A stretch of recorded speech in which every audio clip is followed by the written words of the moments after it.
What's going on, everybody? Hoovy 186 back again with another video, the Overrated Podcast, episode 59. This is a special episode because we are doing this on a Thursday. That means we got a lot of stuff to talk about. And let's introduce you to our traditional co-host, Traditionalist 101. Yes, the Traditionalist 101. We got to hold on to tradition, ladies and gentlemen. You know how it is. That's the only way it's going to work. And of course, we have our good friend over here who's making another appearance as our guest for the second time. Go ahead, Dark. It's BHC Cross Dark, Black Hood Crew on YouTube and Facebook. My name, Cross everywhere else. Let's get it started. Yeah. And before we start, I did receive some notification, the past couple of days. For those of you that wanted me to address the issue with the whole the Suns coach, guys, gentlemen, ladies and gentlemen, we promise we will address that on Monday. We promise. Like Hoovy, you could promise them that we are going to talk about that on Monday. But today, this is going to be strictly about the gaming conferences, just strictly gaming today. But I promise you, we will talk about sports on Monday. We will. I promise. It's a big juicy topic. I was tempted to ask Hoovy about it, but we made a promise that this is going to be gaming only. But but guys, again, I promise we will talk about this on Monday because it's very juicy, and I know people are talking about it now. But today, this is just strictly gaming, so just bear with us until Monday. Yeah, I agree because we do have some other stuff that we want to talk about, but we'll hold that off till Monday. And we'll definitely get to it. We'll definitely get to it. Absolutely. What the hell? Oh, hold on a second. Okay. You guys kill time while I'm trying to fix this. All right. Sure thing. All right. Yeah. I guess we'll kill time. Yeah. So pretty much, how was your day? Dark. Was it good? Was it bad? You said you were exhausted the other day, I believe. Yeah, dude. I posted on Twitter where you can follow me at BHC Cross Dark on Twitter. Normally I'm off on Wednesdays from my regular job, but Wednesday just had a bad night before, didn't sleep too well. Then I worked from 9 to 5:30. So when I came home, I was absolutely destroyed. I was like, you know what? Normally I'd jump in and play something, stream something, but last night I was just burned out. So I was like, you know what? Let me just get an early night, go to sleep, and then be fresh for this right here. Oh man, trust me. I've been there so many times to where I said, you know what? Screw working out, screw going online, I just went straight to bed, man. So I know exactly how you feel. And today was really annoying. They piled so much work orders that I had to deal with, today. So hopefully I'll Right. be able to finish it tomorrow. But man, I was just exhausted. So I'm there with you, man. I'm Right. there Right. with you. Oh, Well, and you definitely got me here today, though. So yeah, I'm always a ready. pleasure. Yeah, very happy to have you here. So today we I just added a new topic for the end of the show. I think it Mhm. is important, and I'm glad that you're here, Dark, so that we can talk about it. But For sure. in the meantime, I think Malta asked you a question: is Atari the coolest console shirt you can wear? That's actually the only console shirt that I wear. You can see it right there. Atari, right there. Um, it's actually the only one I own in terms of like gaming consoles. Um, I should starting to pick up a bunch of other ones, but if you actually saw my t-shirt drawer, I have like 3 of them full of regular t-shirts, superhero t-shirts. I don't do like brand t-shirts. You're not gonna find me with like a Nike t-shirt or anything like that. Everything's got a superhero, it's got a band. I have Foo Fighters, Metallica. I got a little bit of everything out there. So, and when it comes to specific gaming, yeah, this is the only one I got. And I just happen to be lucky I grabbed this one again today because it was sitting at the top of the pile. Okay. Yeah, I have I think I have a PlayStation shirt that I can't find. Mm-hmm. I have a couple other I That have you can't find. 2. Yeah, I can't find it. I don't know where it went. But I have 2 Kirby shirts. Nice. I think I have a couple Mario shirts also. Um And that looking pink Kirby shirt that you have. yeah. Dude, Kirby's pink. Like No. We like we're not. like are you seriously gonna dog him for wearing a pink shirt because it's a Kirby shirt? Like, don't we do that, had, man. we had a whole oh man. Trust me, we had a conversation about that. It's one of the dumbest things that I've ever had to subject myself to. But But and we had a partial discussion when I went on Randy for wearing a freaking Pikachu shirt. That's fine. Pikachu's Pokemon. Like, I love his reaction because even though you can't see my face, I made that same reaction. This huh? Yeah, he was wearing a freaking Pikachu shirt, and so it was a game night that we were doing, and I'm Dude, like, if I had a Pikachu shirt, I'd wear it. I walk into the door and I said, Randy, what are you doing wearing this shirt for? And then everyone went at me. Listen, I would never wear a Pikachu shirt. Wait, was it a Pikachu shirt or was it Tails? I can't remember. Both are awesome. And it don't matter either way. Exactly. It doesn't matter either way. You got Tails or you got Pikachu. Both are great characters from great franchises. Like, you're gonna dog them for that too? Damn. And the funny thing is, this is the same dude who when he was younger, when he was in high school, was a fan of the Indiana Pacers, and they wore yellow. That doesn't count. The Lakers wore yellow too. That doesn't count. I mentioned that to you. That's when the conversation ended.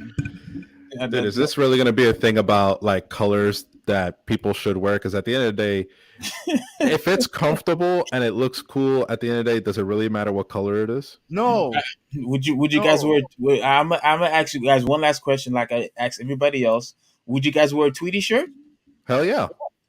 I know you wouldn't, Seafring. No, you all wouldn't. Day. No. All day. No, make that shit bright yellow and put his face right in the middle, or put him in the corner. I don't give a rat's ass. I will rock that shirt. Now here's the thing. Me, no, but it has nothing to do with the shirt being yellow.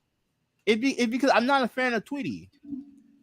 See, that is a legitimate reason why you wouldn't wear the shirt. I don't like the character, not because of the color, not because of the context or anything like that. It's I don't like the character. Cool, that's it. And the funny thing is, I have a yellow Mario Kart shirt. There you go. Come on, like, seriously. All right, I don't want to get bogged down with this. They're Come on. just we have important stuff to talk about besides the color of t-shirts. Let's go. Okay, so Malta says on Monday you should talk about how FIU's tearing down Tropical Park to open a stadium. Tropical Park isn't that where That's down on Bird Road where Santa's Enchanted Forest used to be every year. I actually heard that that's the main reason why Santa's Enchanted Forest had to move. It's because they turned down the park for this very reason. yeah. So now Santa's is going to be somewhere else, and that park, which I used to frequent as a kid myself, is just going to be gone now, which is sad. Yeah, it's sad, but like I was hoping they would build something. I was hoping they would build the soccer stadium there, but Meh. whatever. All right, so obviously Malta's a big fan of Metallica. That's right. He wants you to put the shirt on, but I don't know if you have time. Yeah, I'm not going to do a wardrobe change on this one. Maybe for the next one. Man, that's cool.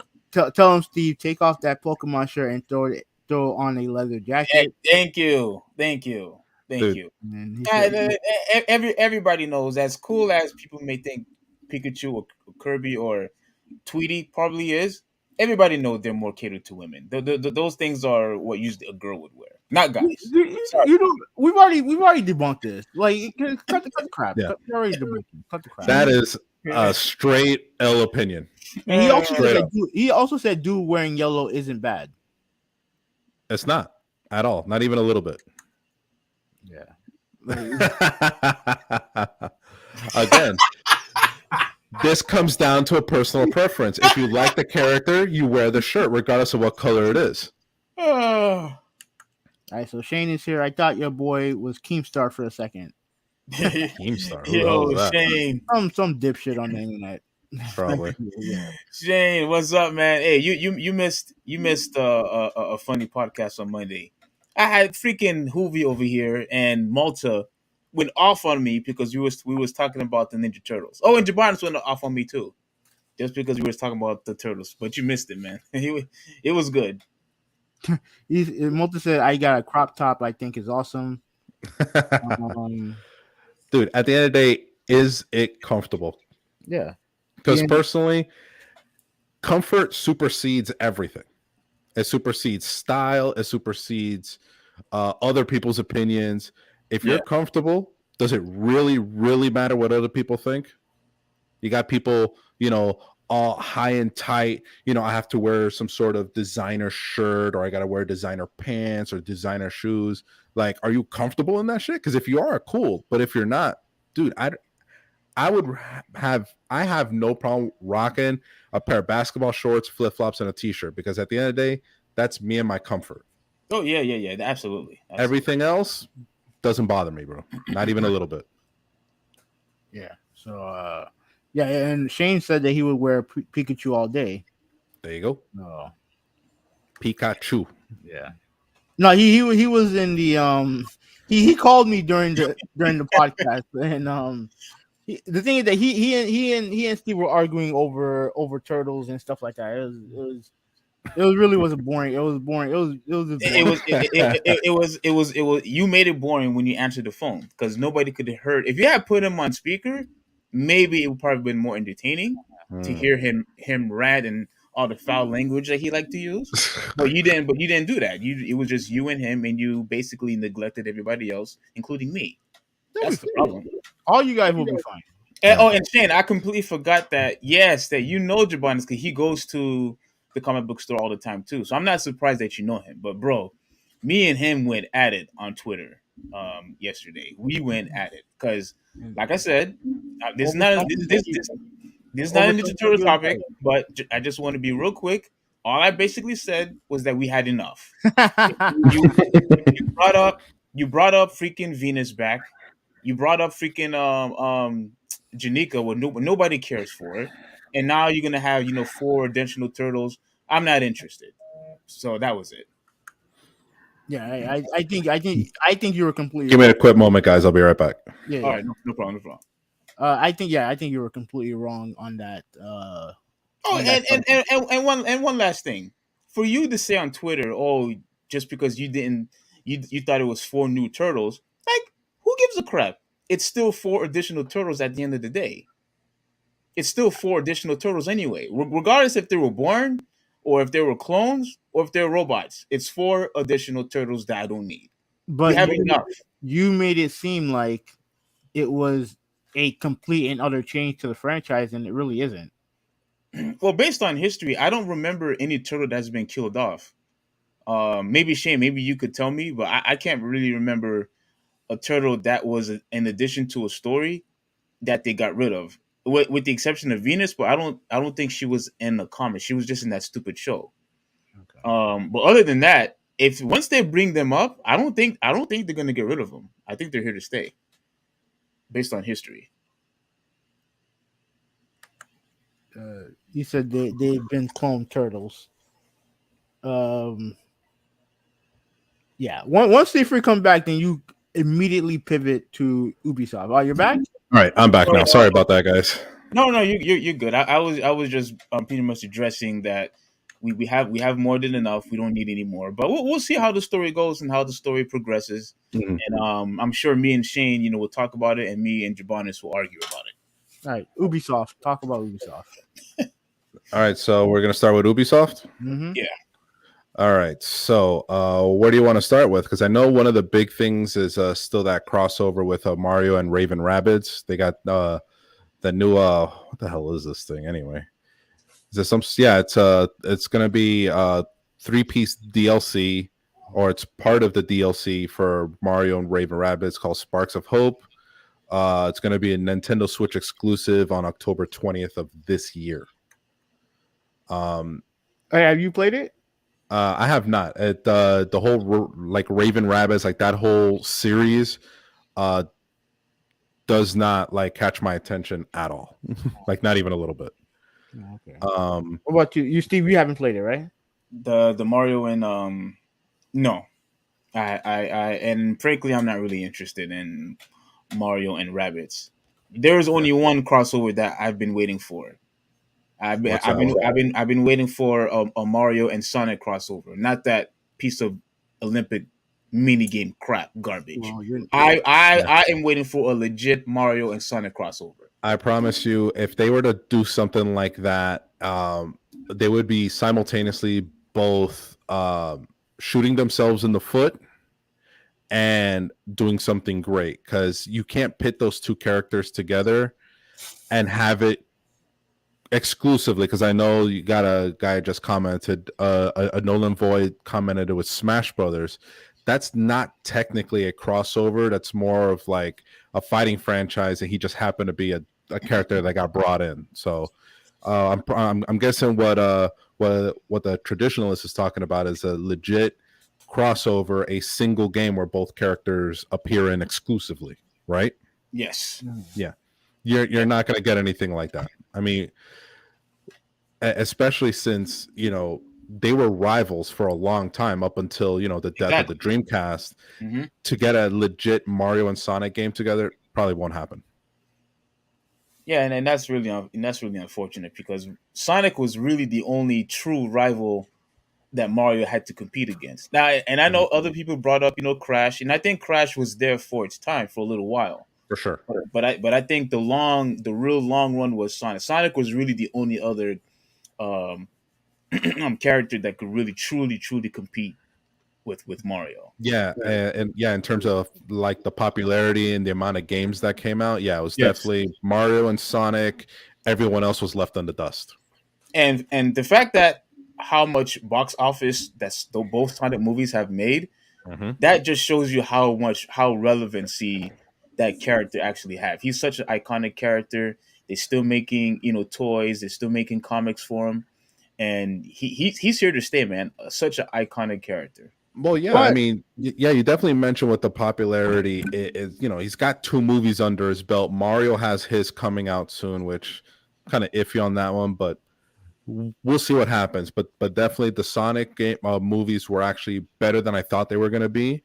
Right. They're definitely not Oscar worthy, but then again, you'd be hard pressed to find a really, really, really good animated film that'll win an Oscar. The last one was actually what I think Frozen, the first one, got an Oscar. Spider-Man Into the Spider-Verse got an Oscar for best animated film, I think in 2018. Oh no, was it 2018? Cool.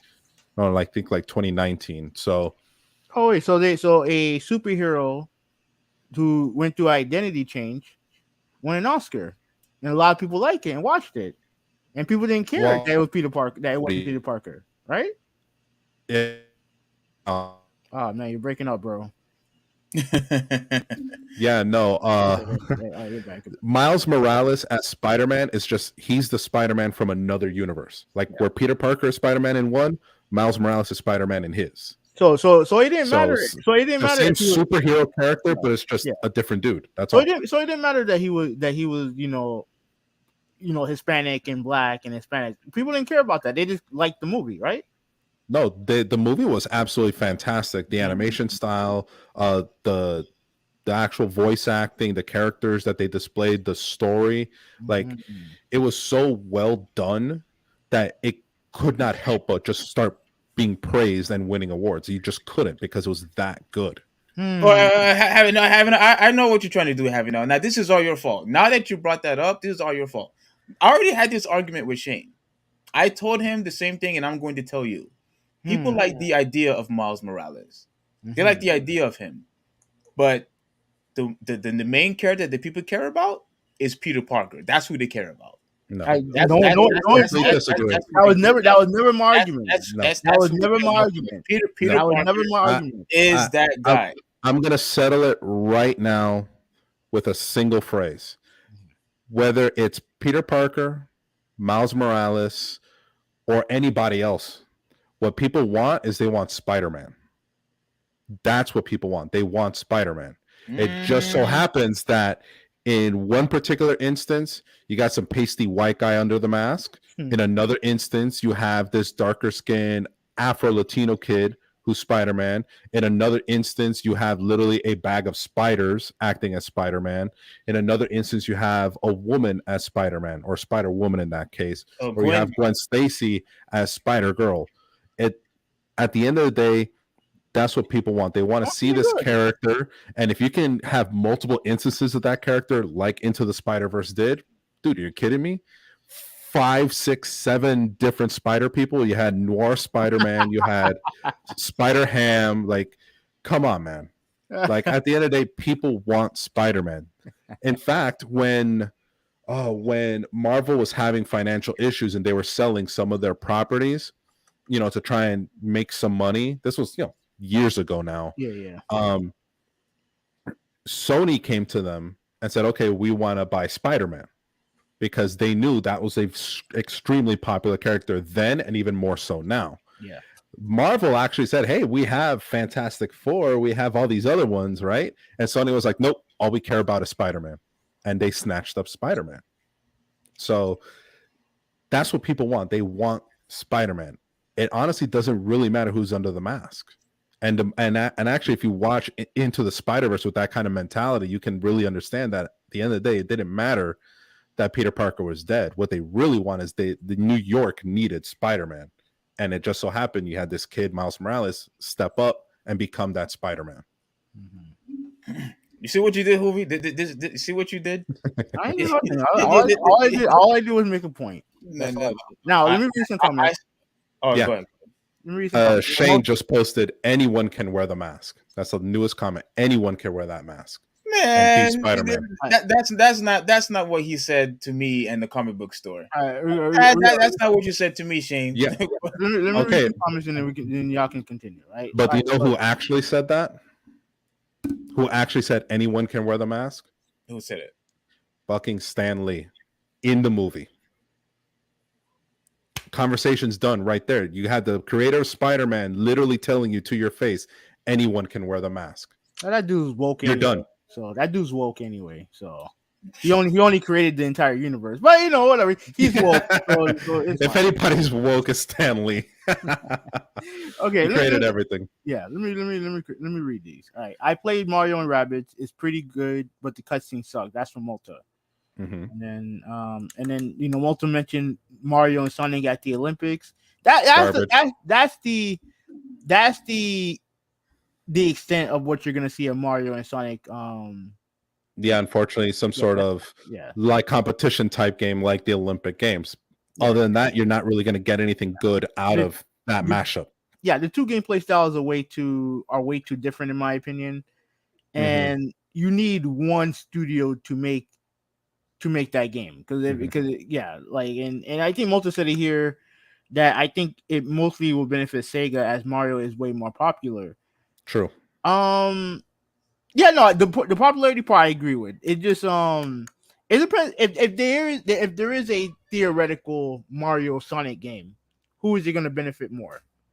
Yeah, exactly. Like if anything, they would probably treat it like they have done with mashups in the past, where it's not really Mario versus Sonic, but it's Mario and Sonic versus some new entity, some sort of storyline that involves the two of them Yeah, working together as opposed to against each other.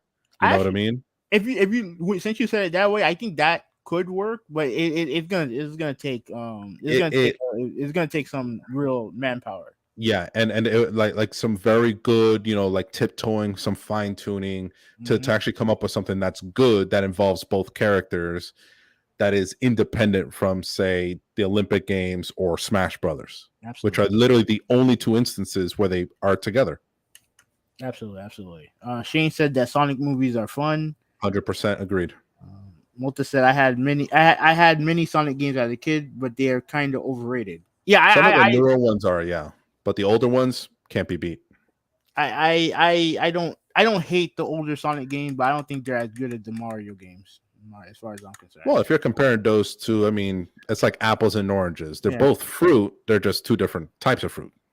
yeah. So he's Shane said that Spider Verse is a fucking awesome movie. I watched that movie at a video game bar Mm-hmm. on mute. Oh, And I dude, that's thought, not the way to watch it. no, but I'll tell you this right. I'll tell you this right now.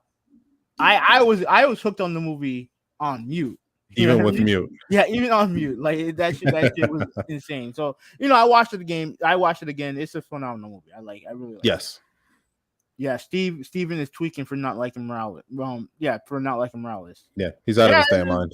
Yeah, I just that's just how he is. People care about Miles and Gwen as characters. I definitely agree on that because they have their backstories. Like their individual backstories. Nothing overly tragic. No. Which is nice to finally see for once. Like Miles, both of his parents are alive. Like usually, it's somebody has to die for some person to become Spider-Man. In the but game, Miles lucked out. Well, in the game, his father died. Yes, but not in the movie, and we're kind of like want to stick with that because that's the more popular medium. Like, yeah, people have played the Miles Morales game, but the more popular medium, the one people are most associated with Miles Morales is the movie, and the movie did a really good job of giving you a great backstory for Miles, but not turning around and making it something overly tragic. Like, yeah, he loses his uncle, but this is like more than halfway through the movie, so it's like, he was already trying to be Spider-Man before that. All right, so you're back with the chuckles. No, I had because Shane called me and I had to set him straight. But so well he set me up straight too. But what I was trying to say to you Dark was that yes, when it comes to that movie, people absolutely want Spider-Man, yes. But what I was inferring to was that a lot of those people though that you mentioned, those are the same people that will watch just about every single Marvel movie, but will never touch a comic. They will never touch a comic book. That's what they're going after. Agreed.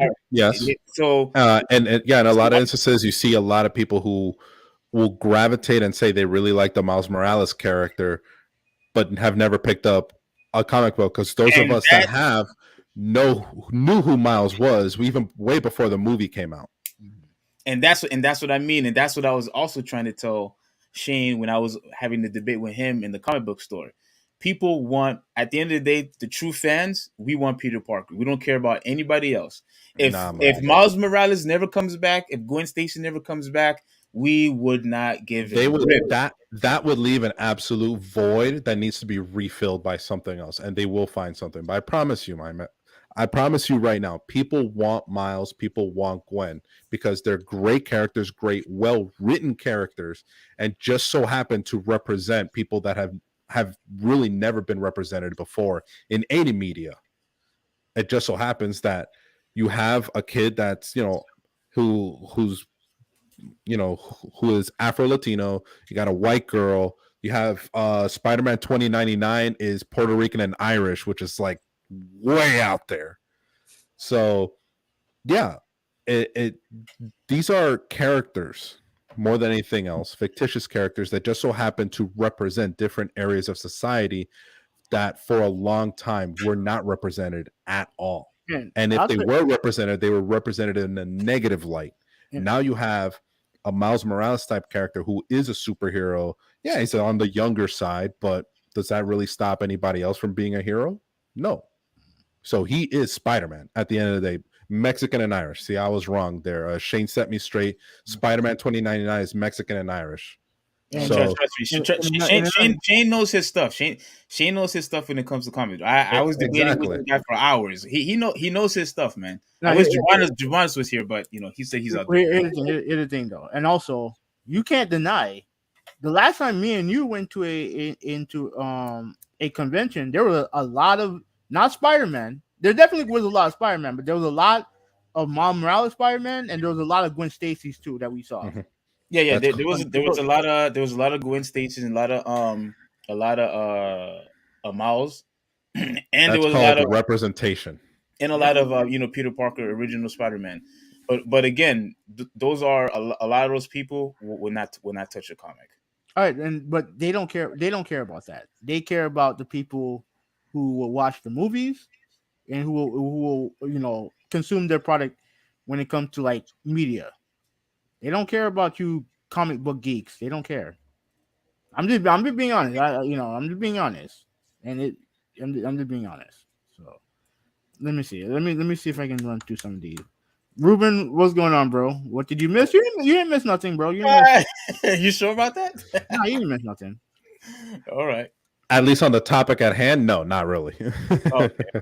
True. All right, so all right, Steve, you have the Ubisoft conference, right? You have the rundown of the Ubisoft conference, don't you, Steve?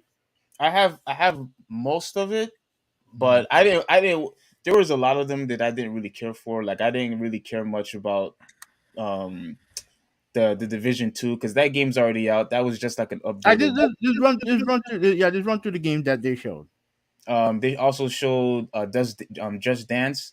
Are All right, any of you no, interested? no. Move on with that. Okay. Wait, I mean, you asked me to Look, put the games up, so I'm just answering. how about that we dig into their biggest thing, which I think would be arguably the Assassin's Creed announcements, not only for the DLC for Valhalla, but also for the next titles, which not only did they name the next title, name the title after that one, and announce that there's another one after that, but even when it's so far as to name, I think, another 4 more Assassin's Creed titles. So we're talking about we'll a total of 6 titles in the Assassin's Creed series. Yeah, we'll get to the part of Ubisoft conference that they only cared about. We'll get to that. That's the biggest one. Yeah, but okay, so they showed off the Division, right? Mm-hmm. I don't care about Rainbow that. Six Mobile is a closed beta starting September 12th, which was my dick with 3 that. days ago. Yeah, Hoover, you was pissed off about that. You mind explaining why? About Rainbow Six? No, I don't give a fuck about Rainbow Six, and I don't care about it being on mobile. What else did they show? Rocksmith Plus, right. which I'm guessing Oh, is like a Guitar Hero type game. Yeah, That's not. I'm not gonna shit on that. That's not gonna shit on that. But I don't have a guitar, so no. But that one looks like it could really truly help you become a decent guitarist. Yeah. Like it actually goes in precise detail of which string you're supposed to hit as the note on the screen, comes along. So I think that is a very, very good way. Now, in my personal opinion, I think I would prefer to have the original Guitar Hero franchise. But this one, hey, I'm all for it. I'm willing they to. they don't own that. That's Activision. yeah. Activision. But I would definitely give this one a try for sure. All right. What else? I just think it'll be. I think it's just very, very, very complex.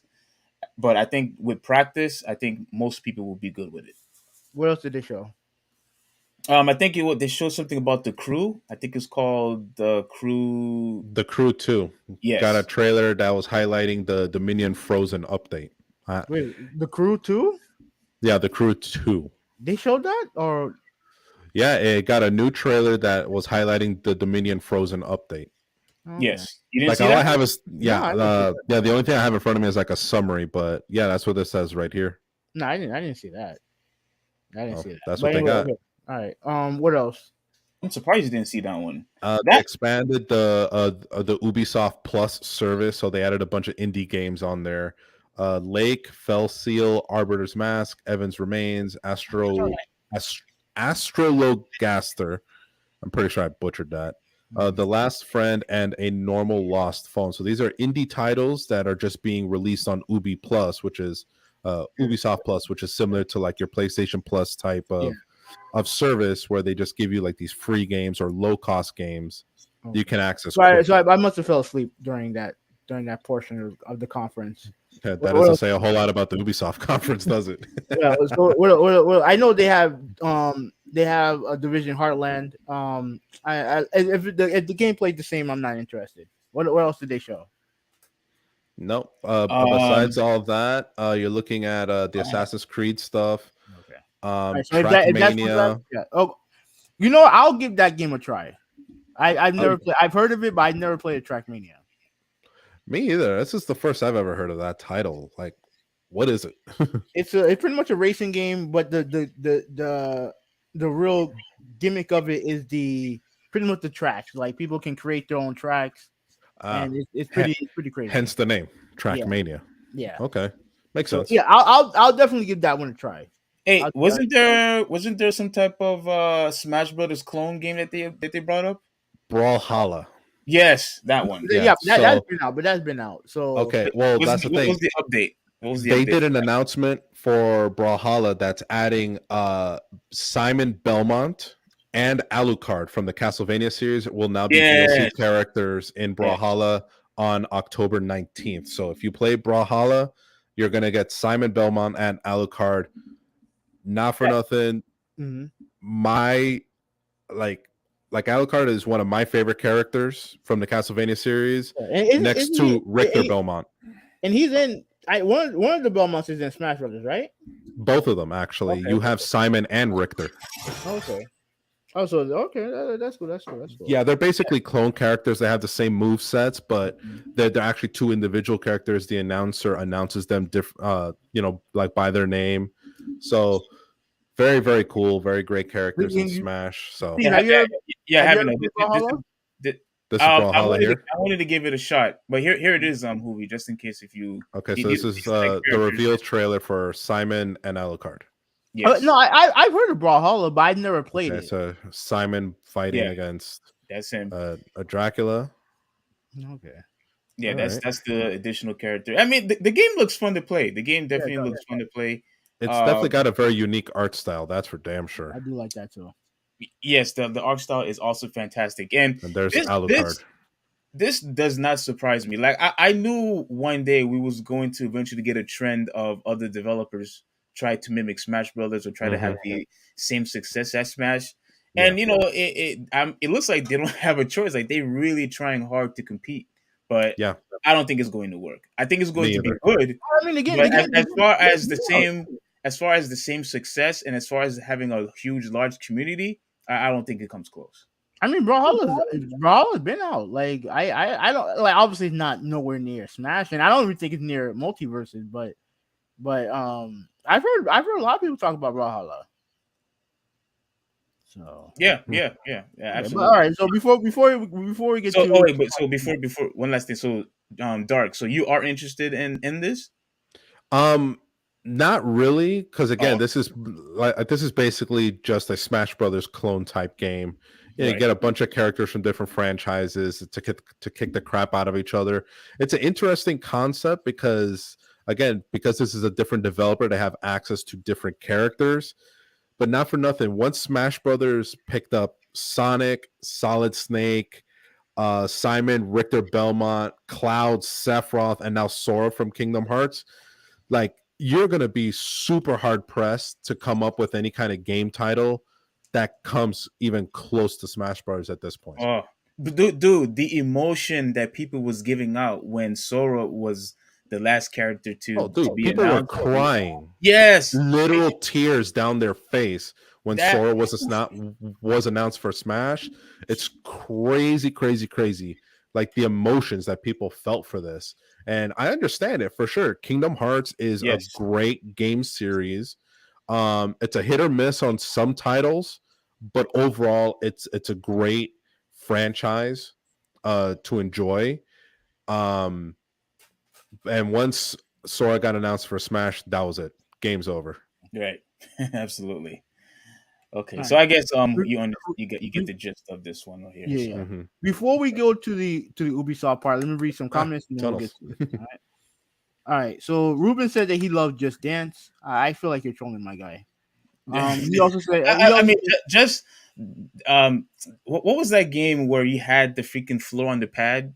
the Dance Revolution. Dance Dance Revolution. Yeah. That That's one, a dancing game. That's a dancing yes, game. that one I would play. I know people. I don't know if you remember that they did had a Michael Jackson version of it. Mm-hmm. I don't know if you guys remember it. I remember that. I heard some good stuff, about that too. And frankly, I believe people Is love that, it is so that much. the one that is that the one that with kids only? Wait, what? Are you seriously Move trying on, to move pull a on. pedophile joke right now? Are you serious right now? No, no. Come on, Hoovy. Think about it. I mean, you're talking about amazing songs and you could dance into it. Like, it's no wonder. I mean, the game was a success. I'm just saying. I didn't say it wasn't. I love Michael Jackson. Okay. Ruben said that I needed more Watch Dogs. It needed more Oh, watchdogs, yeah. yeah. No. What do you mean no? Not from Ubisoft. No. Oh, Give it to somebody else. Maybe Watch Dogs will work. Not from Ubisoft. No. okay. All right. F says what's going on. How you doing? What's up, F? How you bro? doing? Thanks for joining, man. What People up? tuning Gamer? in. Welcome. What's going on, People bro? are- Nintendo gamer. Man, He who said, else is like, joining in? That's awesome. And Nintendo Gamer and Ruben both said that Brawlhalla is fun. Yeah, I'll give that game a try. I'll give that. I might give it a shot. Yeah, and same thing with this guy. I know Nintendo Gamer been championing this to try Rivals of Antor. Ether. It's Ether. Oh, Ether. My bad. And What said is that original one? characters. The interview. Could they tell me what that is? No, apparently a Smash clone, but I've never seen it. Another Smash clone? Yeah, Wow. and I don't know if Nintendo Gamer is trolling with this. Nintendo All Stars is better than Smash. Come on, bro. Nah, do buddy. What? Nintendo gamer, are you crazy? Have you lost your mind? That game is nothing but utter trash. Listen, That man's on that stuff. that game is uber trash. Not even close. No, I wouldn't call it trash, but it's definitely disappointing.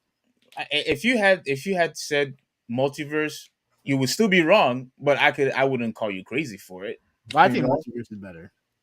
He's like, I'm trolling. I knew you were trolling. I knew you were trolling. See? Oh, Good troll, okay. good He troll. was trolling. Yeah, I knew he was trolling. Come on now. Yeah. And Ruben said, I wholeheartedly am not. Just Dance goes in. MJ sucked. No, he didn't like. MJ. You didn't like the MJ one. Yeah. Wow. Some people are not fans of the King of Pop, man. It's all right. Okay. Each their own. He's a king for a reason, man. Ruben, you're crazy. You're nuts. Okay.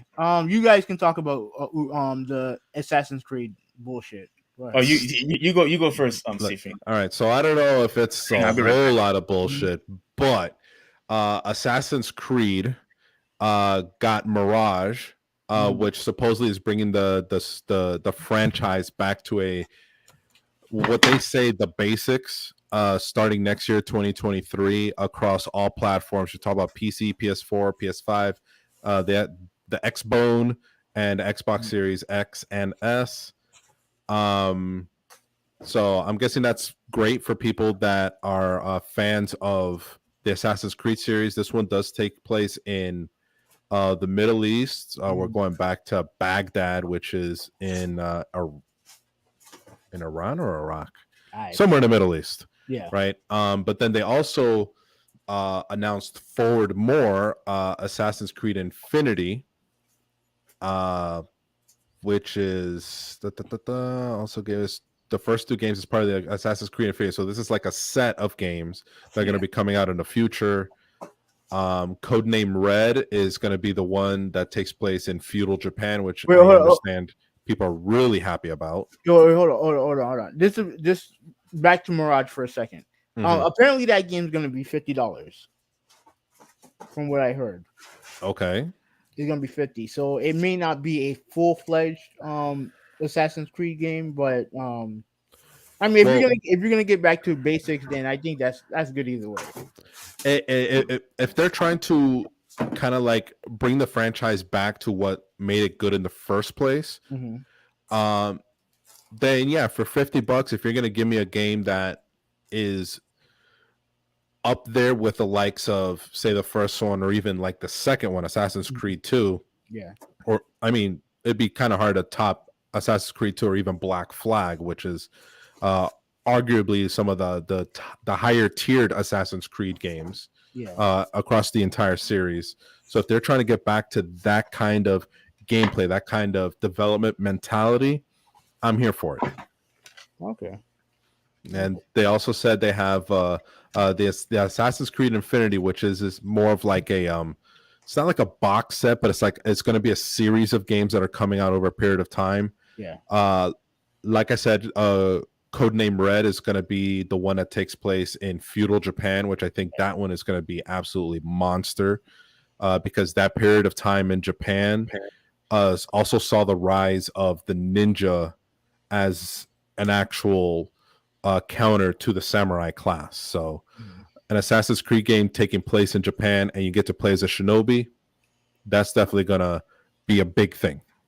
The next one after that would be Codename Hex, Hexe, which is set during the witch trials of the Holy Roman Empire. That one's going to be pretty wild as well, because again, that period of time is just bloody as hell.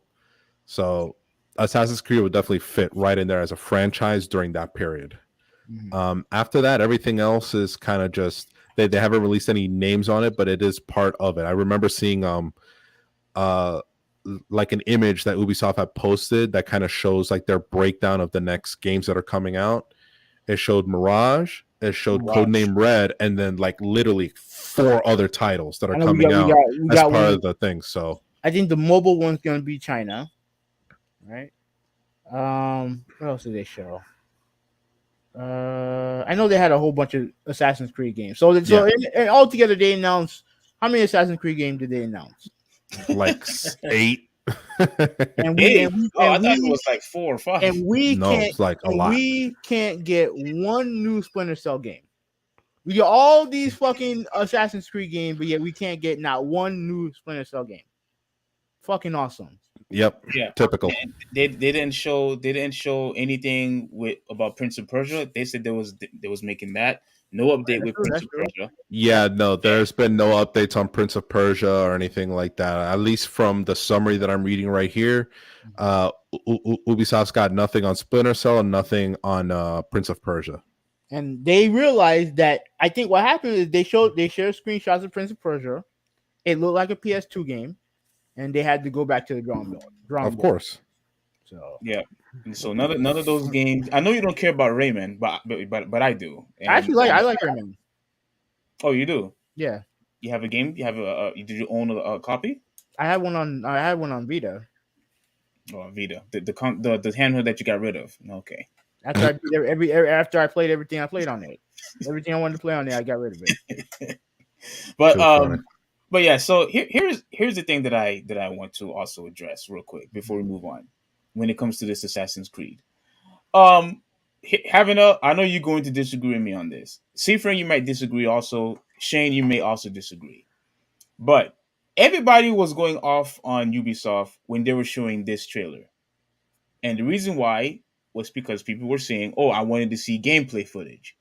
Yeah, this is definitely a pre-rendered And cutscene for sure. yeah, absolutely, absolutely. Just a plain cutscene, and there was no gameplay footage. And here's the thing: for me, I want to be honest with you guys. I don't mind whether if it's E3, Tokyo Game Show, or Nintendo Direct, whatever it is. I don't mind if they show CG cutscenes, whatever it is, whatever you would like to use. I don't mind if they show that and not showing any gameplay footage. I don't. I know a lot of people say, "Well, that's crazy, that's nuts," and here's the thing. I think it's very annoying and tedious. Having said all of that, I think it's very annoying and tedious if you decide not to showcase any type of gameplay footage. Again, I don't mind that. But don't sit here and tell me and you have the audacity to ask for pre-orders. Yes. Listen. I don't want to hear nothing about pre-orders if you're not giving me any type of gameplay footage. Again, I don't mind if you show cutscenes like this right here. I don't mind if you're showing it at your press conference. I don't mind if you show this on E3. I don't mind if you show this on Tokyo Game Show. I don't. But don't sit here and tell me that you want us to pre-order your game and not show any type of footage. Absolutely not. Yeah, that's a bit of a slap in the face. Exactly. You didn't show us anything. As far as gameplay, I want first off, I want to know how the graphics look.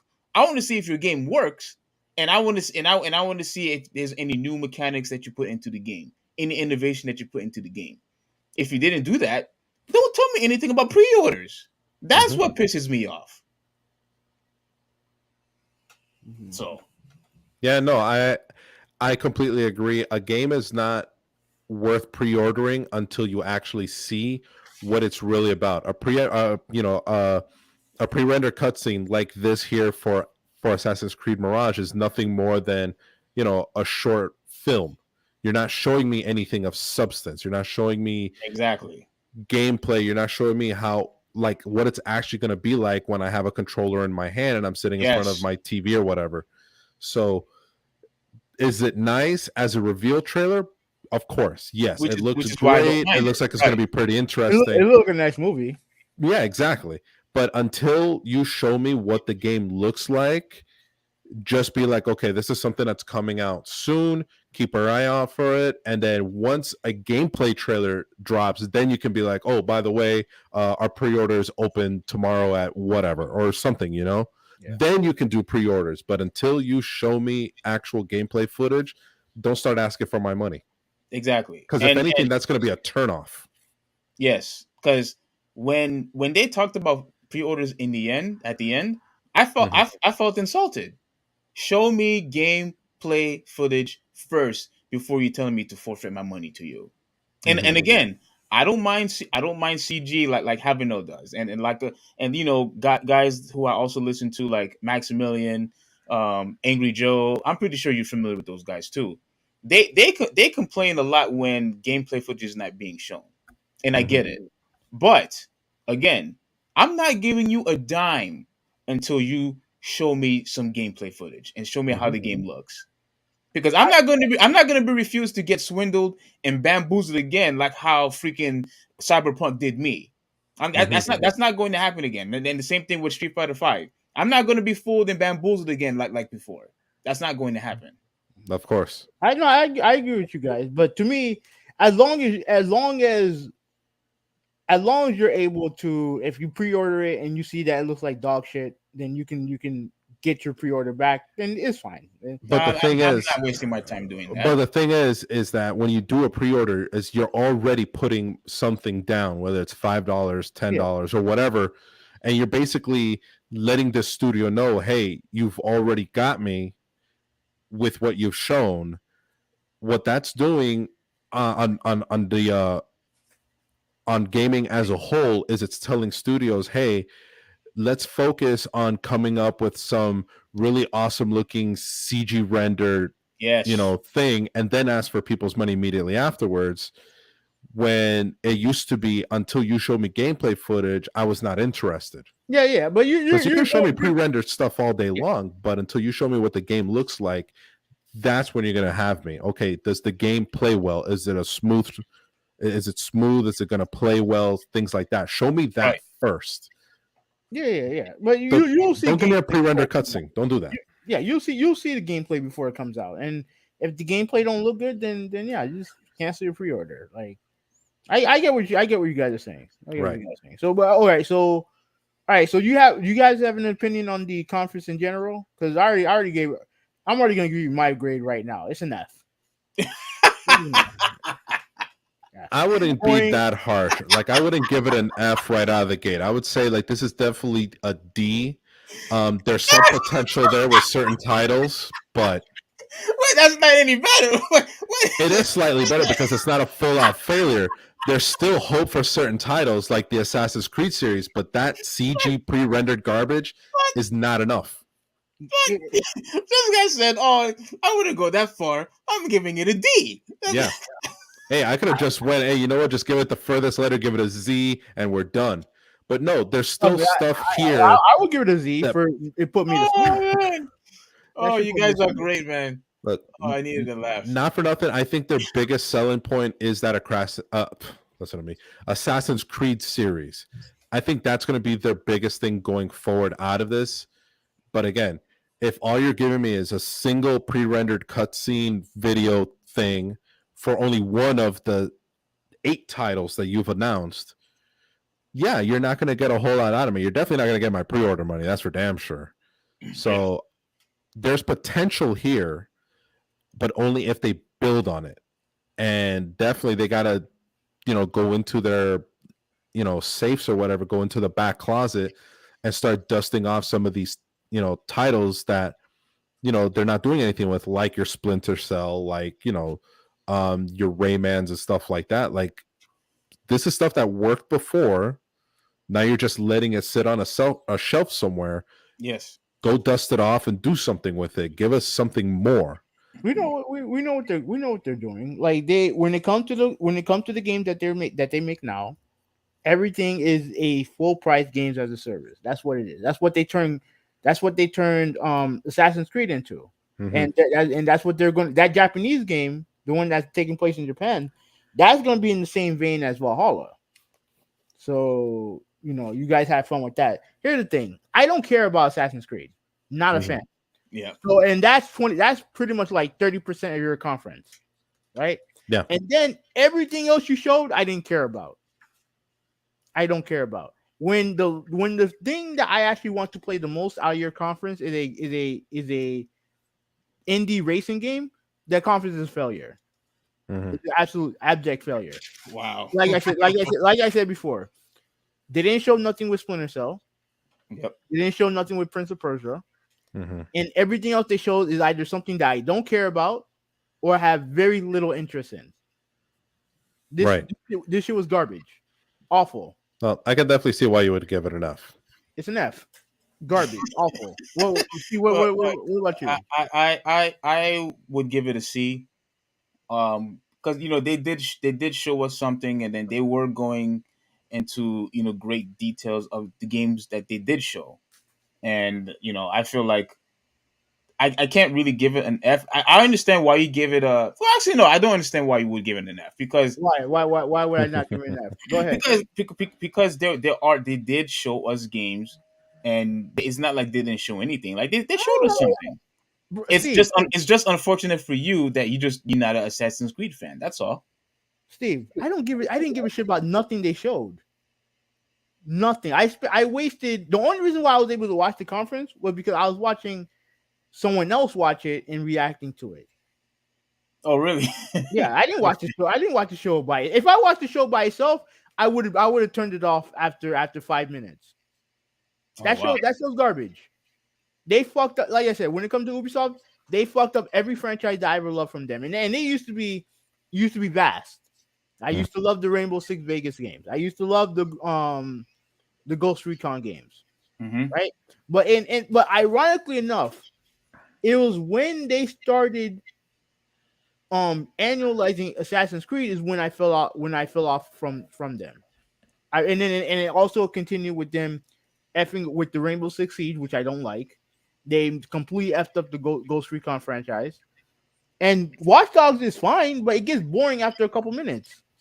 After a No, couple, I wouldn't go that far. I played the game. I played the game. I played the game too. If I, the game's fun. it's fine for like an hour or two. Then it just got boring. Because the thing is that you're pretty much doing the same thing in each section of the city that you're in. You're just doing the same thing, and the main protagonist is not interesting. The story is not interesting. You know what I'm saying? And then they went all freaking what do you call it? They went all BS with the second one. I didn't have no interest in that. And to me, that studio is creatively bankrupt in my opinion, and that conference is proof of that. What do we need? What do we need updates on 5 fucking Assassin's Creed games for? If it's two, I get it. I can get it. I understand the hype for Mirage. I get it. It's to return back to what the series used to be. Mm-hmm. But I need to see codename this, codename Hex, codename Red, codename bullshit. Like I don't need updates to all these fucking games. Codename bullshit. I think that should be like one of their code names. Just codename BS.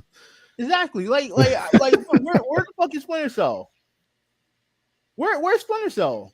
No, you're right, and this goes exactly back to what I was talking about. Like the whole sense of pre-ordering games almost immediately just off a CG trailer is it's basically teaching game studios that's all they have to do is just release a CG trailer of some bullshit and people are going to jump on it. So now if they were to do that with say Splinter Cell or Prince of Persia and give us that kind of trailer where it's big or something like that, okay, that's a different story because again, these are franchises that people want, but they're not being touched on.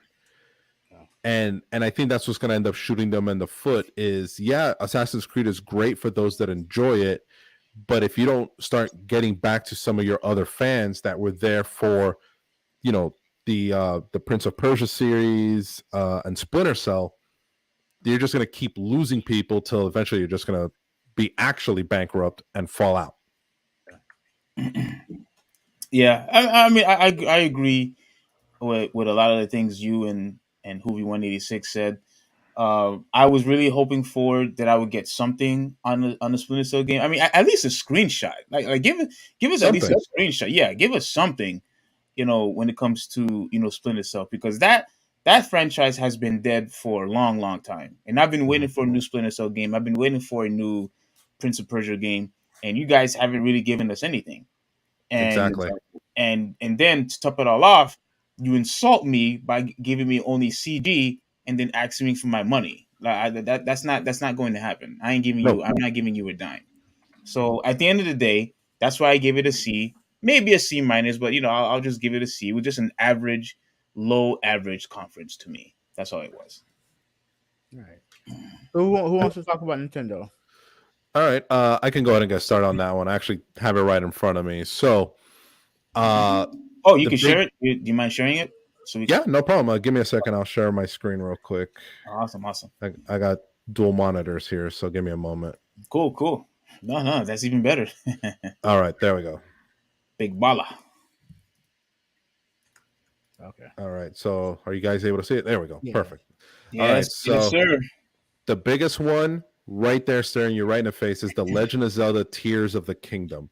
I don't know about y'all, but that subtitle, Tears of the Kingdom, is so flippin' badass. Like, I have not heard a secondary title to a game that badass in a long time. Because it is ambiguous as hell, so you have no idea what it really means. Until the game actually comes out. You get to enjoy it for what it is. Not only that, but we also got a trailer showing more of the gameplay. Let me go ahead and fire this up a bit. Cool. Turn it down. Hopefully Nintendo doesn't. So it says here game footage is not final because obviously the game is still in production. It's still being worked on. May 17th, right? Of next year, yes. Okay. But you can see here, like, it's already going to have to deal with something that's been done before, or at least hinted to in Breath of the Wild. They see some of the art style kind of mimics that a bit. There's the princess. There's her again.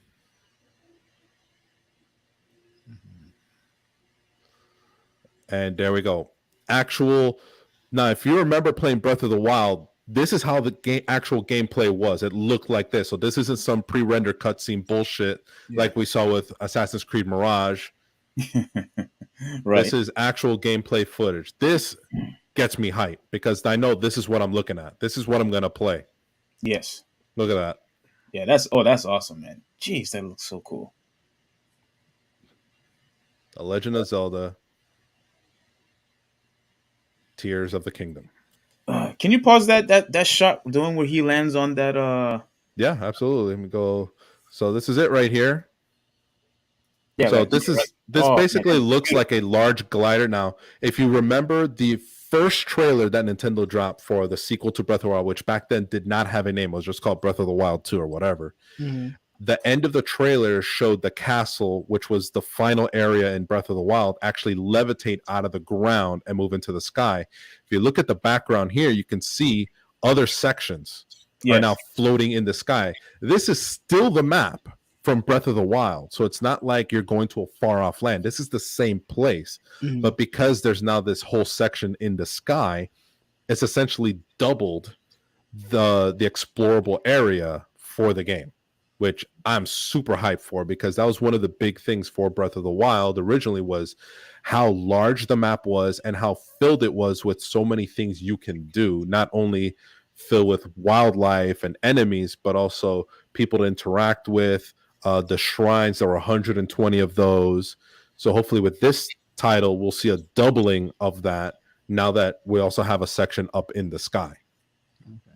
Um, so yeah, I'm super hyped for this thing. Like it says up here, May 12th, 2023 is when we're gonna see Tears of the Kingdom drop on the Nintendo Switch. Yeah.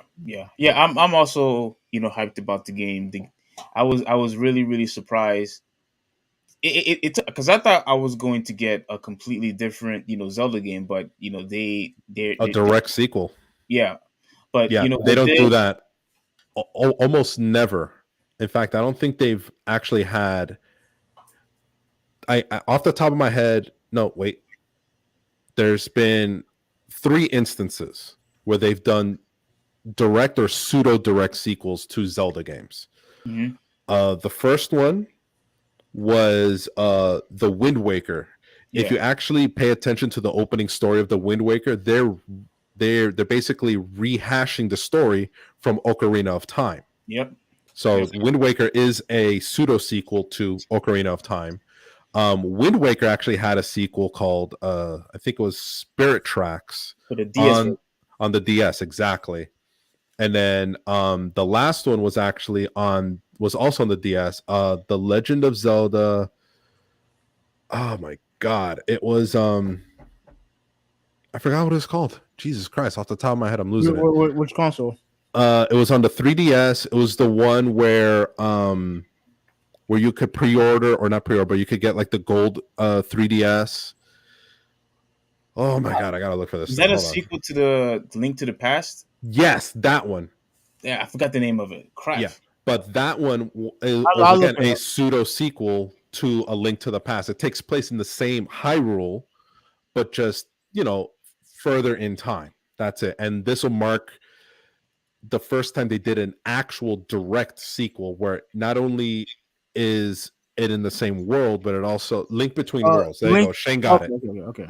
Shane got it in chat right there. Link Between Worlds. So that game was a pseudo sequel to A Link to the Past, which is the one that came out on a Super Nintendo. But Mhm. Tears of the Kingdom will be a direct sequel to Breath of the Wild, which is the first time they've ever done that.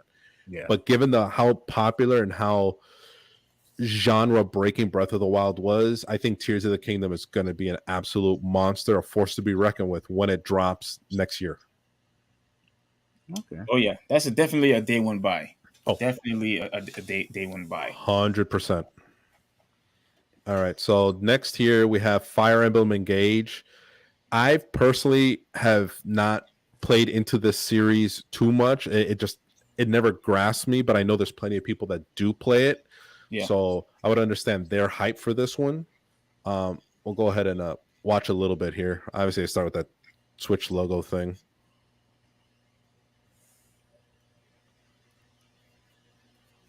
Yeah, I believe on this one, I think you are able to control Marth again.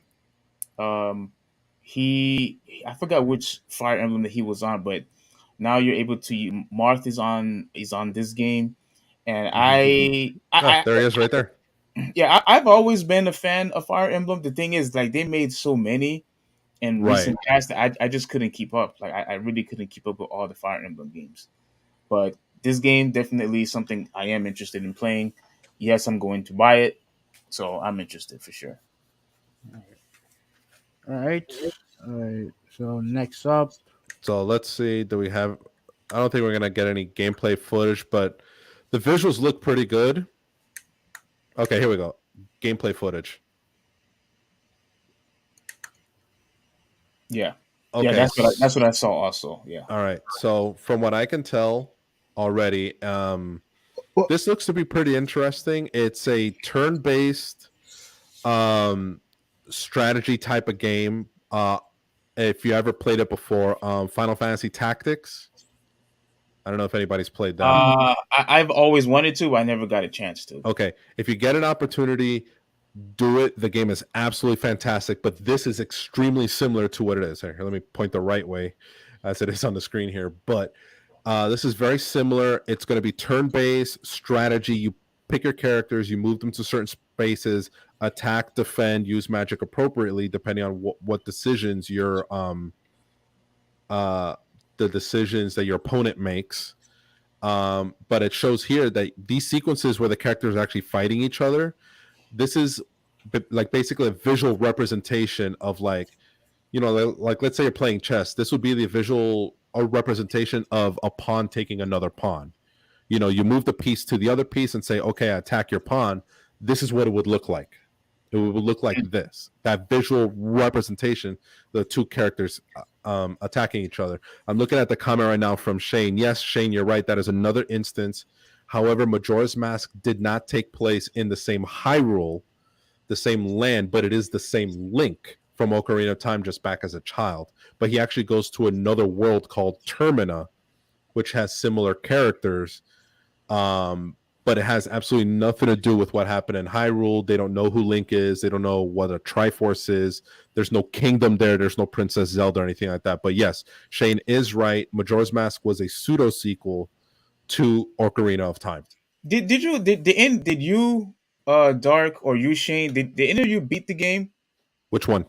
Majora's Mask? Of course, many times. Because wasn't there a thing where you would die because there would be like a certain time where you had to beat the game? No, what it is they have a time mechanic in the game, and it starts very early on in the game. You have 3 days to do as much as you want when it comes to story-wise, beating a dungeon or obtaining items, powering up, or whatever. But early on in the game as well is you learn a magic song that allows you to reset that timer back to the dawn of the first day.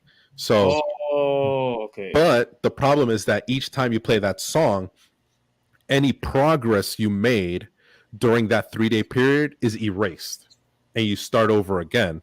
The only things that carry over are like major weapons, masks that were acquired during your playthrough,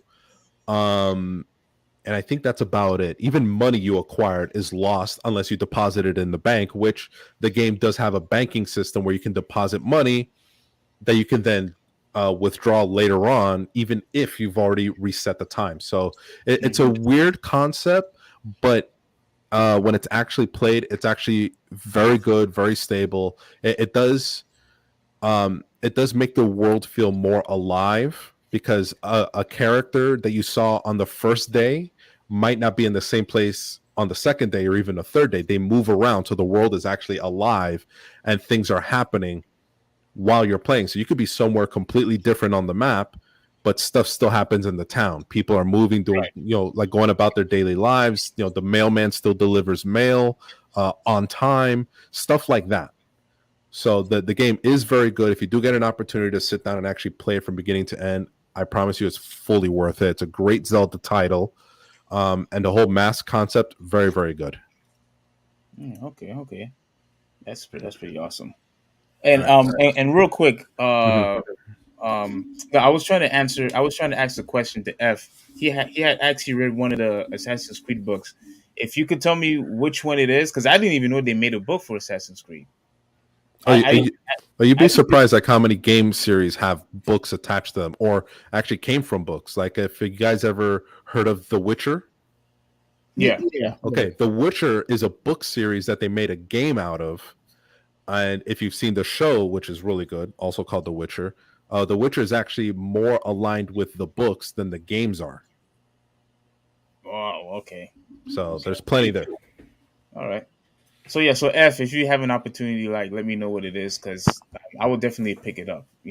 I would For like to know sure. about the origin story. All right, so what we got next? All right. So next we got from the Nintendo Direct, It Takes Two. Um, it's a co-op platformer from the name Takes Two. So I'm guessing it's going to be 2-player. Mm-hmm.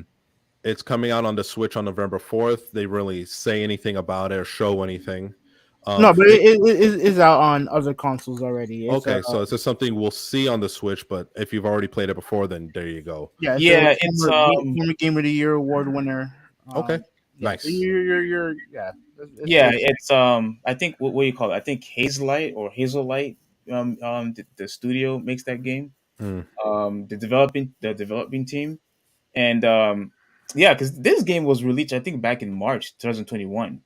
Oh Um, wow. Okay, so it's been out for a while on other yeah, consoles. Yeah.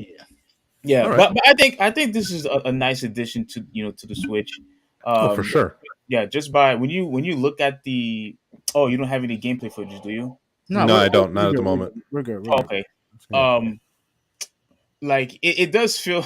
I hate to say this, but it does feel like a game that is meant for the Switch because, like you Mm. said before, Seafring, Nintendo has always focused on playing together, having that co-op Yes. experience.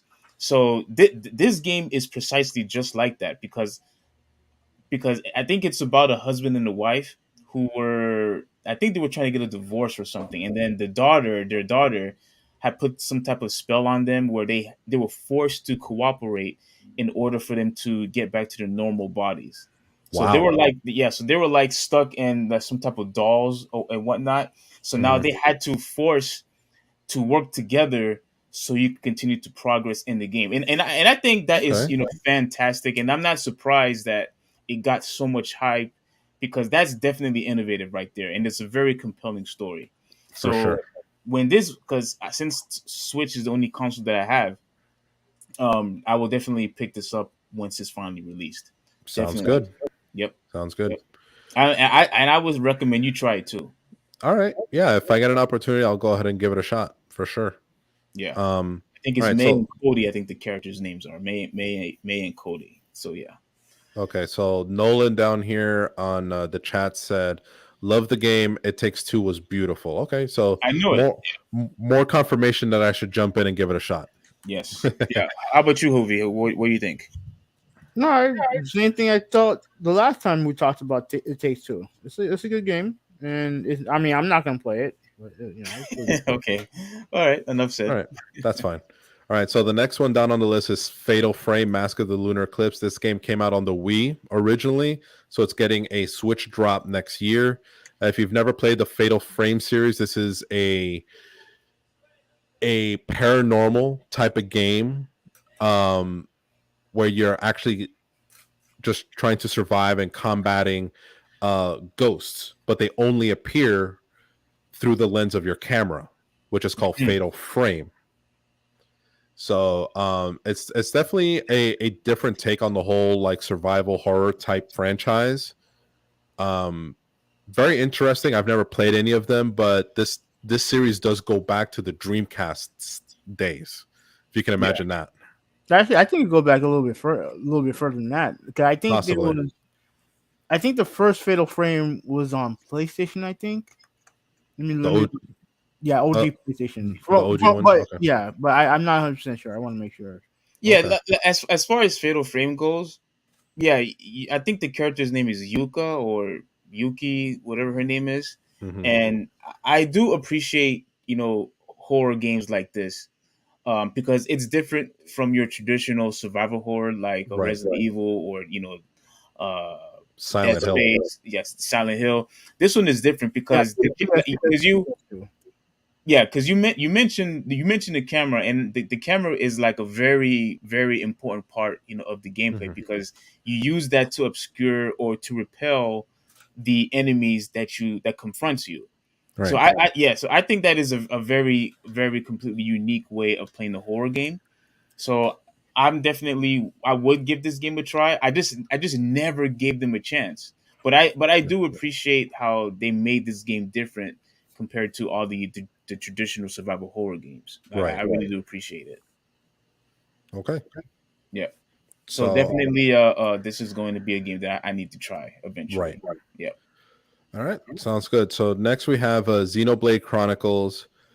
Never played this series at all. The most I've gotten out of it is there is a as part of the 2 DLC packs for Breath of the Wild. You get an armor set from one of the characters in Xenoblade Chronicles 2 in Mhm. Breath of the Wild to actually wear and enjoy. But yeah, personally I've not seen or played this myself, so I can't really speak too much on it. I've heard of it. I've heard of the first one. The first game was part of that this thing called Operation Rainfall. I don't know if you're familiar with it, Mm-mm. Siegfried. But what happened was there was a group of games that Nintendo fans wanted Nintendo to import. I think it was during the latter part of the Wii or Wii U. I don't remember exactly. Mm-hmm. Oh, And I the think you original, mentioned this in your video, I think. yeah, and Yeah. Xenoblade Chronicles was one of those games. Okay. Xenoblade did well. Then they came out with a second one, and this is the third one. So, Okay. All right. Sounds good. yeah. All right. So, what's the next one? So Fist next of the one North is Star? Fist of the North Star. Now, That's a boxing party game, right? this is a boxing fitness game for the Okay. Switch that is based on the manga and anime series of the same name, Fist of the North Star. Now, for if you've never seen the anime that this is based on, it is brutal, it is bloody, but it's absolutely fantastic. It's an older anime. We're talking about something that came out 80s, early 90s type of anime. But it's one that's resonated with people for a long time. The fact that this is a boxing fitness game kind of has me like, what? Because the actual anime and the manga follow this guy who he basically goes around trying to right the wrongs of the world using his special techniques, and he basically just kills everybody that stands in his way. Mhm. Like, doesn't just beat them, but actually eliminates them. And that's a great way to translate that into a fitness game. So, Yeah, somehow. Yeah, like let me kill my opponent and just throwing fists all day long. Yeah, let's do that. all right. Ruben says he needs my Xeno Saga, and Mm-hmm. he And said he under it, likes he puts his Xenogears. Xeno Gears. Yes, What, I remember. have you guys played those games? Oh, No, not me. I did not play Xenosaga, but I absolutely loved Xenogears. It is fan flippin' tastic. It was on the original PlayStation. Mm-hmm. It is. Oh my god! It was like I'm trying to think of a way to describe it. Think of it as a mobile suit Gundam game where you play as a guy who can then jump into a giant mech, but he himself knows martial arts, and the machine, once he's in it, can use the similar moves. Mm-hmm. And everybody in the world has, it's this huge like Civil War type conflict, story wise. Yeah. And this guy just kind of gets caught in the middle, but it's great game, great gameplay, great animation, great art style too, because when you're on the ground and you're just playing as the human characters, everything is 2D. So it's like 2D sprite characters running around, jumping and platforming and stuff like that. But the environment is 3D and the robot models are 3D. So you're able to do that transition between the two. Very well done. Great game to play. Okay. All right. Next one is Tunic. So are you interested in getting the game, C3? Which one? Fist of the North Star? Probably not. I'm wondering having though. No, I'm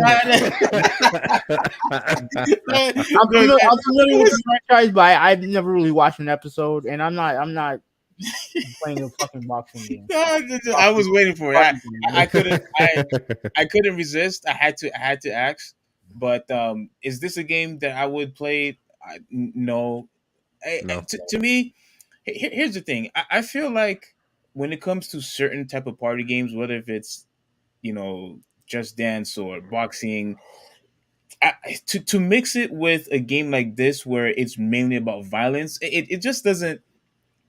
It's like a mix and match to me, if that makes Right. any sense. Like it just Yeah, it doesn't seems more like a link. gimmick than anything else. Right. It just doesn't link together, in my opinion. So that's what kind of turned me off. If this was just a regular, like let's say this was um well, I don't know. I don't want to use One Punch Man either. What was that game for the original Nintendo? That boxing game? Crap, what was it? You're talking about Punch Out. Punch Out. Yeah. Punch Out. See, if Yeah. it was like that, if they made a party or a exercise game where it was Punch Out, okay, I'll be for it. One Punch Right. Man, maybe, because But Fist of the North Star, it yeah, doesn't fit. it doesn't fit. That's like having I don't know, like a Tekken or a Mortal Kombat type of party boxing fitness game. It just doesn't make any sense. It doesn't Yeah. look appealing, if that makes any sense. So I'm not saying that the game's going to be bad. It's just a huge turnoff that I have to use this guy as a way of getting fit, and nah, I'm not feeling it. So I'll pass. Right. Okay. So next we're doing Tunic.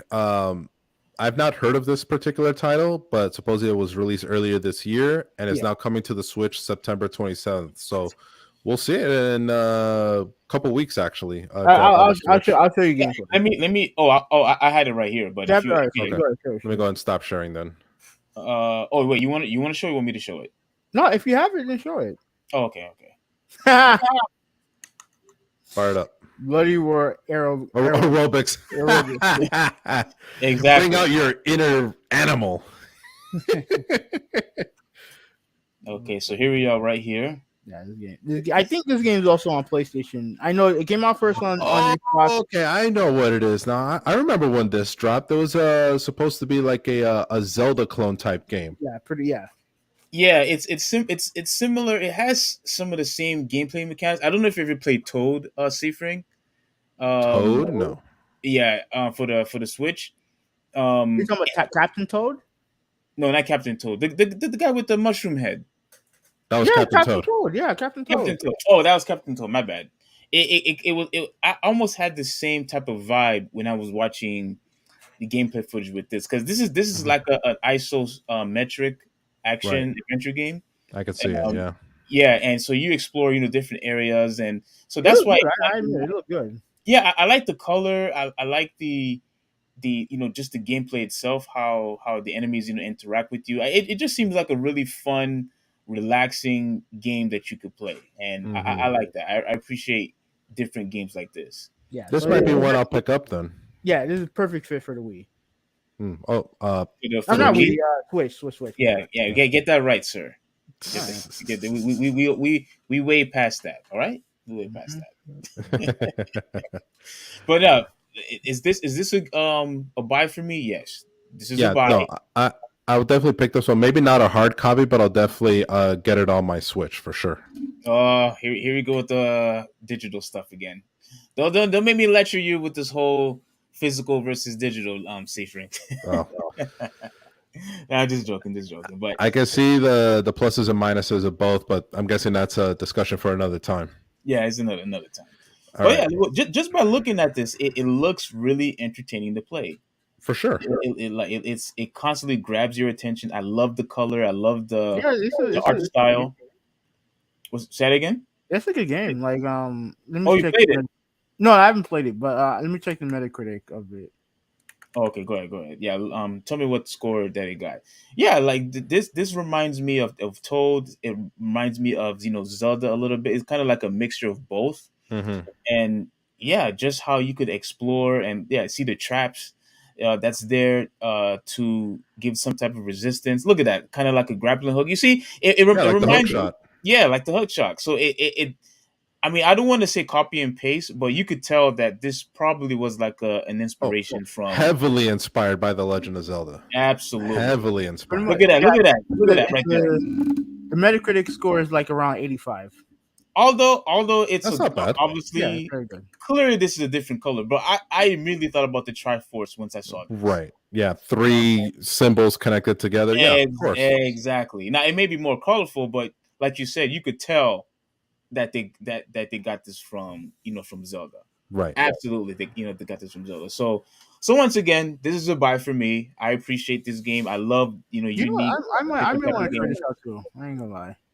You too. Yeah, I'm gonna try this out. When I get a chance to buy it, I'll buy it on PlayStation. All right, so it's unanimous. Anyone on the chat, let us know if you would try this game. This is a buy for me. This is a buy for Hoovy, I think. And Yeah. Seafring say he will try it as well. So For sure. okay, awesome. All right, what's the next game? Let me stop sharing. All right, let me go back to sharing mine. Mhm. But the next one is Front Mission. I've never played it. I think I must have missed that one. Okay, so right here, Front Mission. Front Mission is like a mech fighter type game, strategy, a positioning. Very cool. This series has actually been around since the OG PlayStation days when the first Front Mission dropped. So we're basically going to see remakes, as it says right there, Front Mission remakes of Front Mission 1, 2, and 3 for the Switch. Okay. So if It's a you didn't remake? catch Front Mission the first time, you can catch it now. Yeah. Front Mission, and you said it's a remake. Yeah, these are remakes of the original first 3 games coming out for the Switch. Yes. Oh, for this. Okay. So Ah. definitely good things here. So next we have Story of Seasons. This is one of these farming simulator type games. Originally dropped on the GameCube. It's now coming to the Switch pretty much in summer of next year. So they don't have a definitive date. They have more of a season when it's coming out.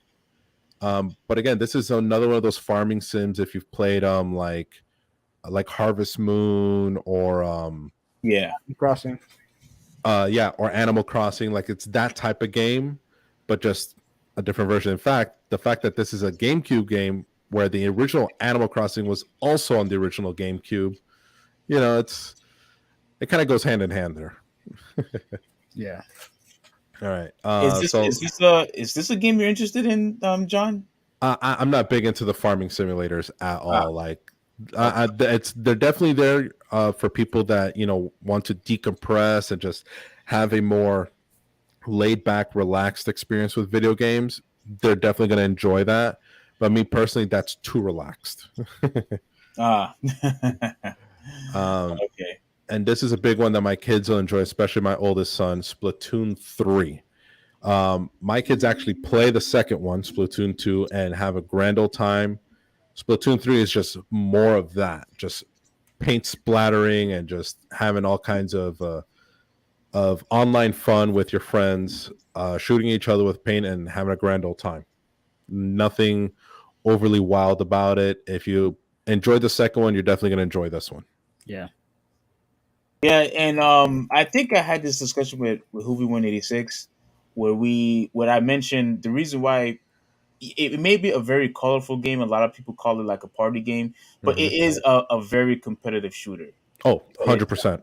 It is a very high supreme competitive shooter. People do take it seriously, and there's actually different strategy. I love how you could use the paint to maneuver yourself around into the map, and you can use a lot of different strategies into the game. So if you just bypass all the color, it is a very strategic and competitive shooter. But how come you never played it though? We have it. We don't have it. We don't have it. It was a game it was one of those games that I was interested in playing, but then I just actually forgot about it. But I did hear a lot of good stuff about the game, so it's definitely on my wish list. Mm-hmm. All right, next up is... All right, so next we got Octopath Traveler 2. I'm actually interested in that game, but go ahead. This one, okay. Huh? Did you play the first one? No. All right. Well, how can you be interested in 2 if you never played 1? I mean, I can still be interested. I can still be interested in the game. You can play 1 right now. I could still be interested in the franchise having it out. All right, without playing the first one, seriously. You never did that before. Yeah, get out of here, man. You've been guilty of that too. Okay, so the fact that this is a Square Enix title is already Got points. Yes, All right. I'm liking the animation style already. me too. Yeah, which was in the first one. Have you played the game before, John? I have not. No. Okay. I might have to get the first one and then get this one when it drops because it looks great. Yeah. Yeah. Yeah. Very, very smooth. I'm loving the pixel art. The environment's very crisp.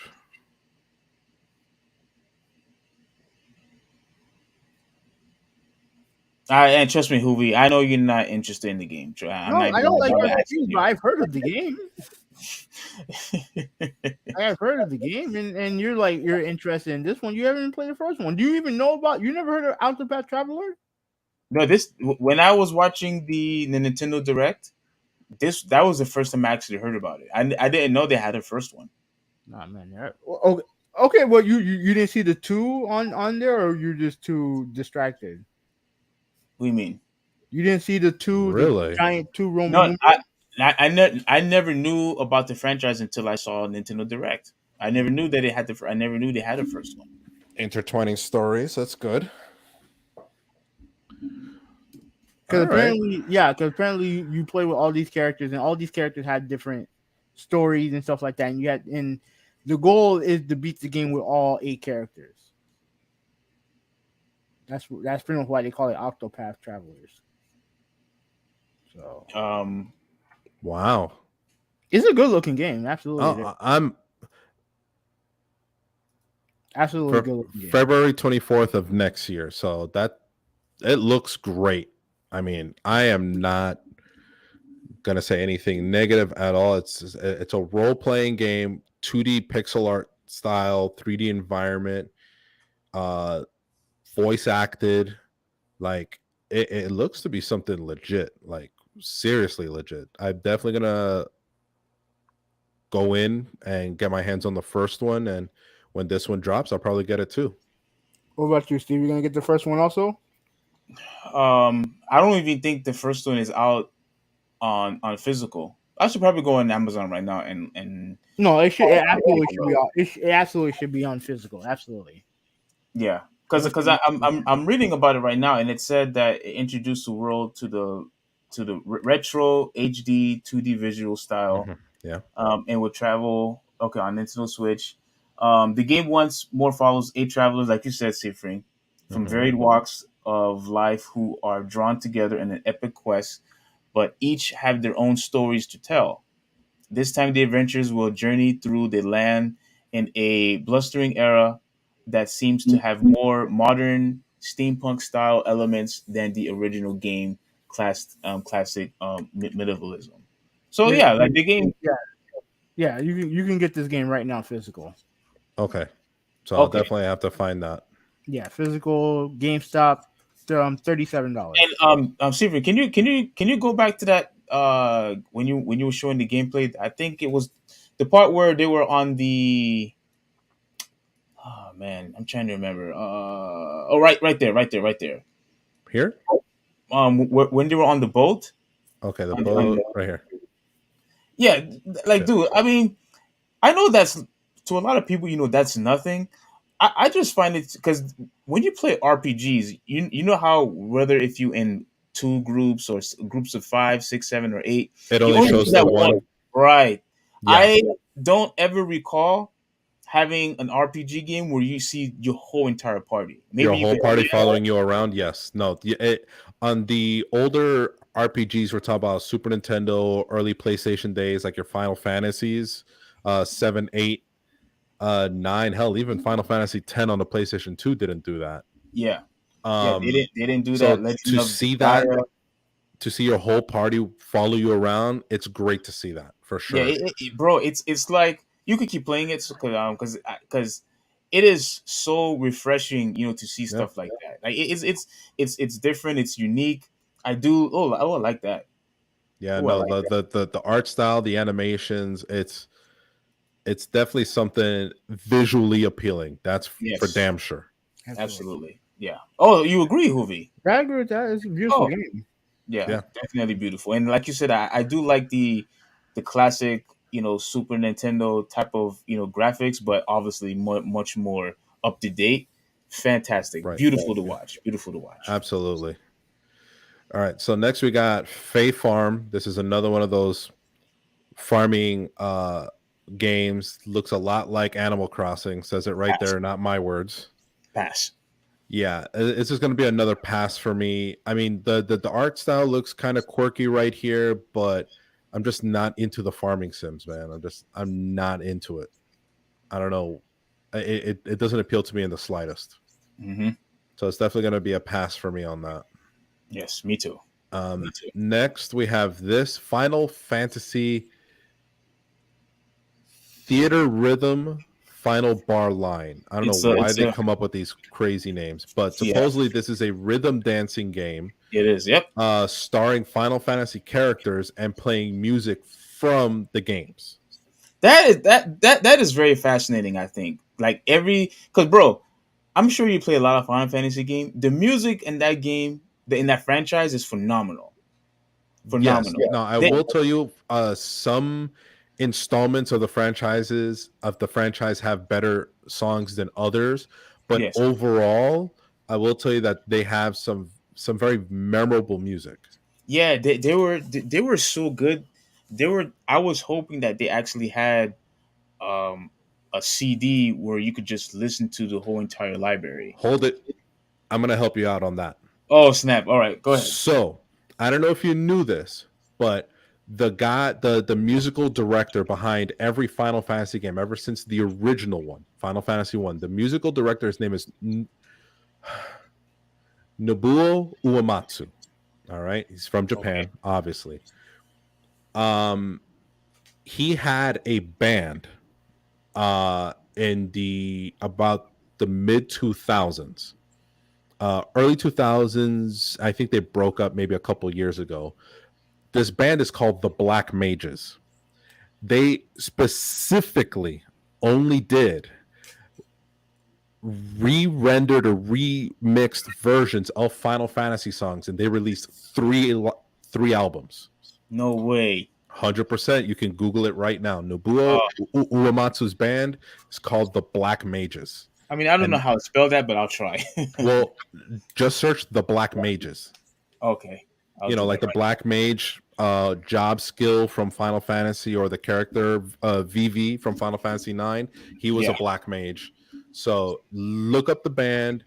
Unfortunately, they've since broken up, but it's great. Like, their music is fantastic. There's some tracks you remember, like if you finished Final Fantasy 7, you can play if you want. While you're talking.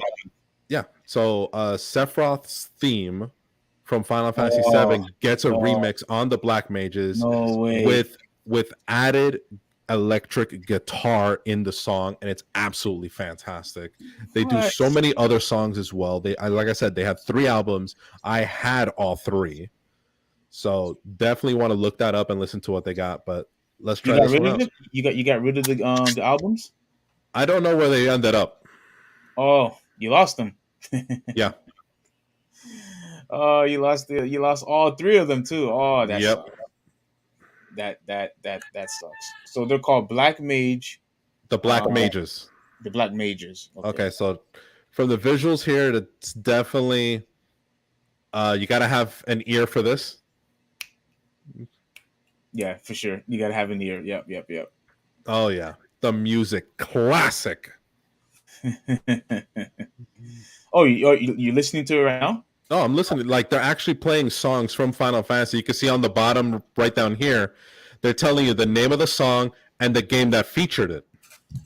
Oh, okay. Oh, okay. Yeah, I can't hear anything, but yeah, that's cool. Veiled in Black from Final Fantasy 15. Nice. The visuals in the background, that's actually from Final Fantasy 10. Yeah, I actually appreciate that they even brought the visuals in Final Fantasy 9. Yeah, I love this.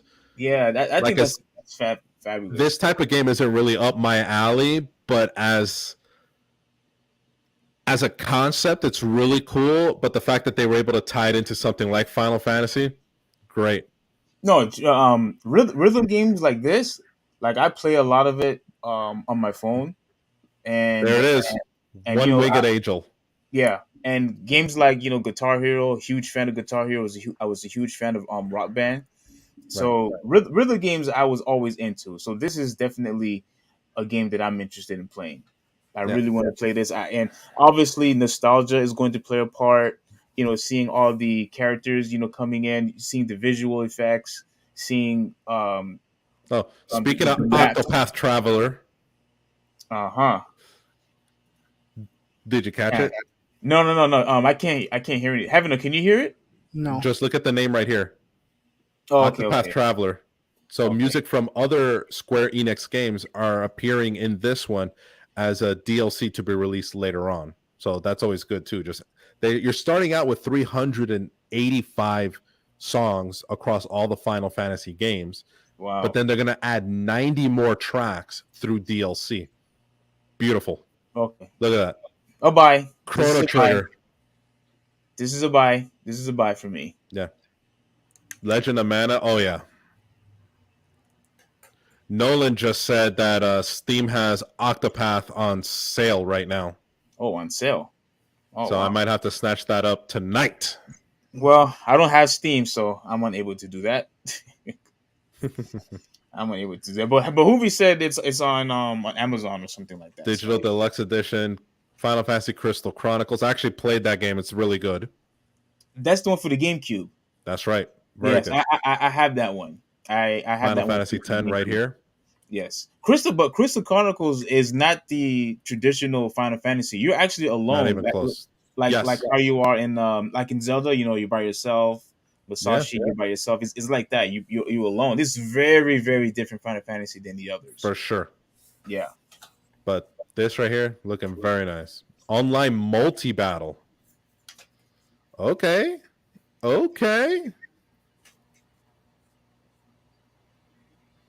Wow, they actually have a multi battle on here. Online multiplayer. Wow. That's cool. Yeah. Final Fantasy music or just music from Square Enix. Dude, man. This is a great addition. Yeah. I would probably be picking that one up too. Me too. All right. So many things on Steam sale right now. That's good. I'll have to check it out. So the next one, we got the Mario and Rabbit Rabbids. We talked of Hope. So we already talked about that. Skipping it. Rune Factory 3. I never even heard of this. So I can't speak on it. Yeah, that's fine. We don't have to talk about that. All right. This is the one I wanted to touch on for sure. The N64 games that are dropping. Let me say something first. But yeah, go ahead, Hoovy. Go ahead. Okay. This actually has nothing to do with Nintendo. Okay. Seaford, play it while having us talking. I mean, if you want. No. I'm gonna let him speak because this has stuff in the background. All right. Go ahead. Now, apparently, here we go. The company who's helping bring this game to this Nintendo what is the Nintendo thing called? What's the online? Called? It's just called online. Nintendo Switch Online. Yeah. Bring the company who's helping them bring this online is Rare, right? Okay. Now, mind you, Rare is now owned by Microsoft. Correct. Right. Yes. Now, because I see the corporate heads at Microsoft talking about how this game is coming out, how they help Nintendo make the game or whatever. Mm-hmm. And apparently, there's a version of this coming out on Xbox as well on Game Pass. Yes, but there is one huge but, and I'm going to touch on that. I'm touching on that right now. Yeah, okay, do it. Do it. I have my hands on that ass right now. Now, here's the thing. This is a cool thing to have. This is cool, right? Okay. So that's cool. What Microsoft, what they're doing with their version of the game is they're remastering it. It's gonna look prettier, maybe all that other stuff, right? Right. The only problem is that version has no online. Yes. Yeah. No online. The Nintendo version of the Switch Online version of GoldenEye 007 will have online multiplayer. The Microsoft version will not. And there's a lot of these fucking idiotic Xbox fanboys who want to sit there and tell me that this is not a big deal. This is a huge deal. This is a big deal. Here's the thing. This is a massive deal because, like, not for nothing, people can talk crap about first-person shooters all day long, but when it comes down to serious multiplayer, GoldenEye is where it started, hands down. When it comes to the first-person shooter, multiplayer, settling arguments, GoldenEye was the way to go. But let me ask you a question. If they were going to remake this game in 2022, right? Mm-hmm. And we all know that while couch co-op was the big thing back in the day, like couch thing was a big thing back in the day. Nowadays, the big thing right now is online play. Yes or no? Completely agree. Yes. So why is it that a company like Microsoft is going to recreate this game? You know, give it all the bells and whistles of the current gen standards, but when it comes to the online, they're not doing that. Why would they? This is as good as mine. I mean, from a business standpoint, they're basically putting the gun in their own mouth. Like they're killing themselves on this one. To have the legendary GoldenEye 007 in a remade fashion, which is what they're trying to do over at Microsoft with updated graphics or whatever, but then not have the online multiplayer, like that is a serious issue. Like Ruben knows it. This is a massive deal. Like I would like in this capacity, I would more than gladly play the OG version of GoldenEye with online multiplayer than a remade version without it. Absolutely. Because at the end of the day, all you're doing is wasting resources. Exactly. Like I don't okay, I have Tony Hawk Pro Skater 1 and 2, right? Mm-hmm. Right. Those games were completely remade for current generation. Yes. But guess what they added? An online multiplayer, which wasn't and that was the thing that a lot of these idiots was trying to tell me, oh, the original game didn't have online. Well, neither did Tony Hawk 1 or 2. They didn't, which was fine for the time. But now that you have access to these great, like online communities that have been set up by Nintendo, by Sony, by Microsoft, and you're not going to utilize it? Are you kidding me right now? Like, not for nothing. That is an absolute L on the part of Microsoft. Like that's a complete fail. No, 100%. But yeah, I had these guys coming at me saying, "Oh, it's not a big deal. Why is it a big deal?" It's a huge flipping deal. I'm not playing that fucking game with no online. I don't give a shit about it being 1080p. The frame. I don't really even care about the frame rate. I don't. I mean, I would prefer it to be better. You know what I mean? But to me, if you're not going to add the online, then I have no use for the game. Especially a game like GoldenEye, where you had the ability, because you guys remember this, when you set up a multiplayer game, a multiplayer match in GoldenEye, you had access to so many settings, so many things you can change. Like there was one where slappers only, so you could only use the hand to chop away at your opponents, but you would drop the health down to 0, so a single slap would kill them. Instant death slapper match online? Are you kidding me, bro? This is a no-brainer. But we can't have it because I keep hearing, Nintendo had the licensing rights. What the fuck does that have to do with the multiplayer? You already have the fucking game on the Xbox. Exactly.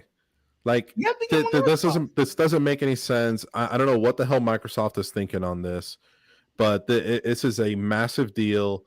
They absolutely screwed the pooch on this one. I hope that they pull their own head out of their own ass and fix it before the game is released. But I don't see it happening. They have to give us some type of explanation why they're doing it. How is it Truth be told, they're not going to give a shit. You know that. I know that. Everybody on the fucking world knows that. At the end of the day, they're not going to give us anything. They are so focused with this Xbox Game Pass stuff, this online stuff.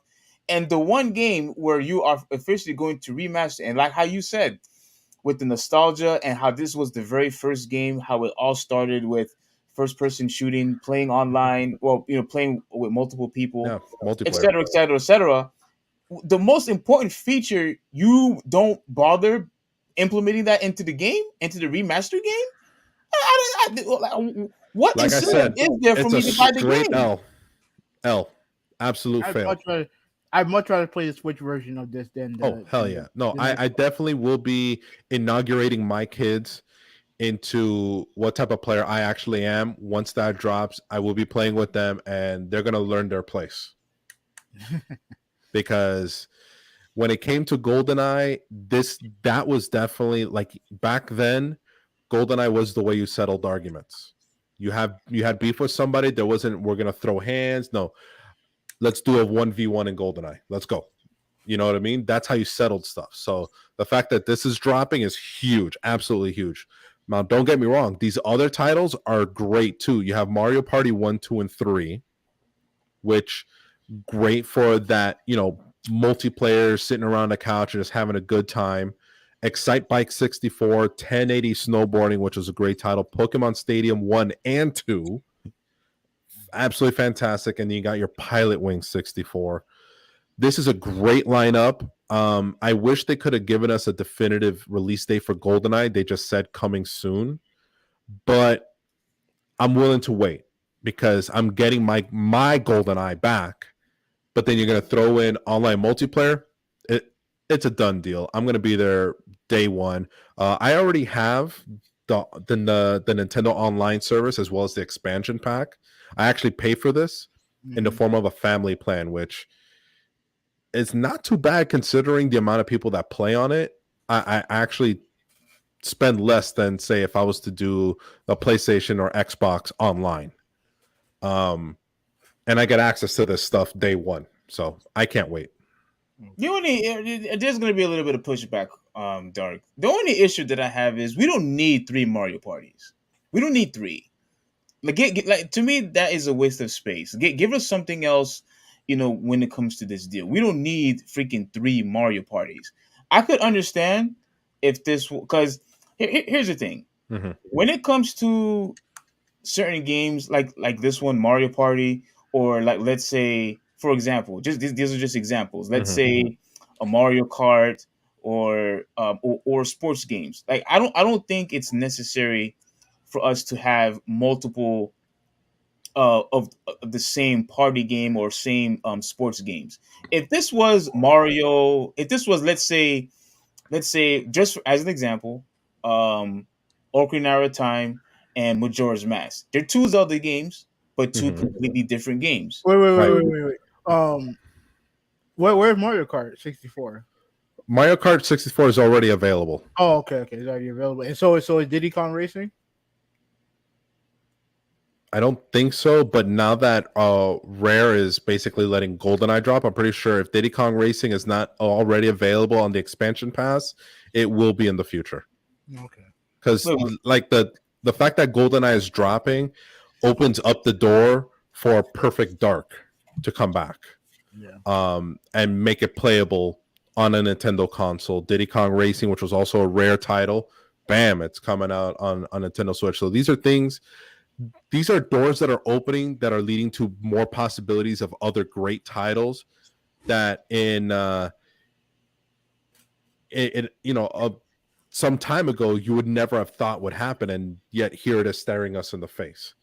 For you traditionalists, when it comes to the Mario Party 1, 2, and 3, although the concept is still the same, Exactly. the 3 games have completely different mini games. So they're not the same game, the same concept, because the board game rolling dice. But when it comes to the mini games, all of those 3 titles have completely different mini games. So yeah, but at the same time, it's still 3 Mario Party games. Like give us something else. If you want to give us 2, even that's pushing it. But fine. But I think that right there, they kind of missed the mark when it comes to that. They could have given us, like you mentioned, maybe a Diddy Kong game, or maybe they could have added a. Do they have Smash on Direct yet? Do they have Smash Brothers? I don't think so. I got to double check, but I'm not Add sure Smash it's on Brothers. there. Add Smash Brothers. Like there's so many other franchises that you have, or Star Fox. Add Star Fox. Star Fox 64 is on there because I was playing it the other day. Oh, okay. So it's on there. So it is on there, yeah. So So the thing is, like, you when it understand comes what to I'm the saying? N64 games, like, don't get me wrong, I understand what you're saying, but at the same time, like these particular three Mario Party games are so different from each other in terms of the available mini games that they feel like different games, even though in reality it's just the same game with, say, if it was a football game, same game, just a different roster. You know what I mean? So I get what you're saying. I 100% agree. Should we have seen more titles, more varied titles? Of Yes, more course. variety. That I would have loved. But the fact that we're getting this much in almost a single drop, yeah, it definitely does excite me, especially with GoldenEye on the horizon. You know what I mean? I will be tied over with Pokemon Stadium, Pilot Wings, 1080, Excite Bike, and the Mario Party games, and then before I know it, I turn around and bam, there's GoldenEye. Let me read this from Ruben. Ruben said that the story mode was fun, even in Rogue Agent, but you need multiplayer, and if your edge is online, you completely miss the mark. Oh, yeah, I saw about the online feature of GoldenEye 007 versus the Switch version, the Switch Online version versus the Microsoft version. Yeah, he's completely. We're on the same page on that. They missed the mark. They blew it. Hopefully, they'll fix it in a future update or fix it before the game is even released. Because if they don't, like I promise you, they're not going to see people playing GoldenEye. Yeah, like although at least not on the Xbox. I can tell you that much. They are not going to see a large player base on the Xbox when it comes to GoldenEye if it does not have that online multiplayer. They will see people playing it on the Switch though because of that. Yeah, because look, can you imagine if a new Call of Duty game came out and there was no multiplayer in it? No, that's a bad comparison. That's a bad comparison. No. What I'm just talking about I'm talking about as a competitive standpoint. I will tell you right now. Although the story mode is great, Halo Infinite. Yeah. Is that a better comparison? Wait. Halo Infinite they don't have multiplayer at all. No, they actually announced they were going to do it, and then turn around and announced they were not going to do it. Wait a minute. Are you sure? No. He got mixed up. He's talking about the co-op. Oh, the co-op. Okay, but again, the co-op. The other games had that.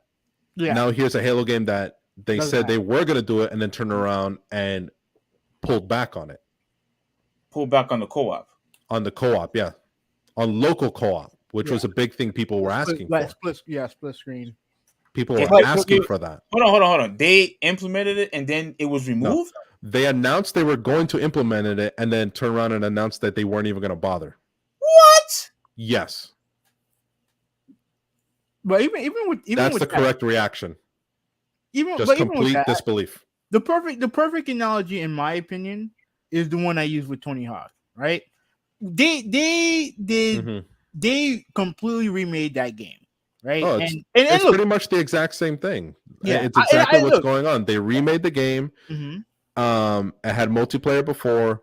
Now you're remaking the game, but you're not going to give it multiplayer. Microsoft's pulling the same stunt with their version of GoldenEye. They're giving you a remade game minus the multiplayer, the online multiplayer.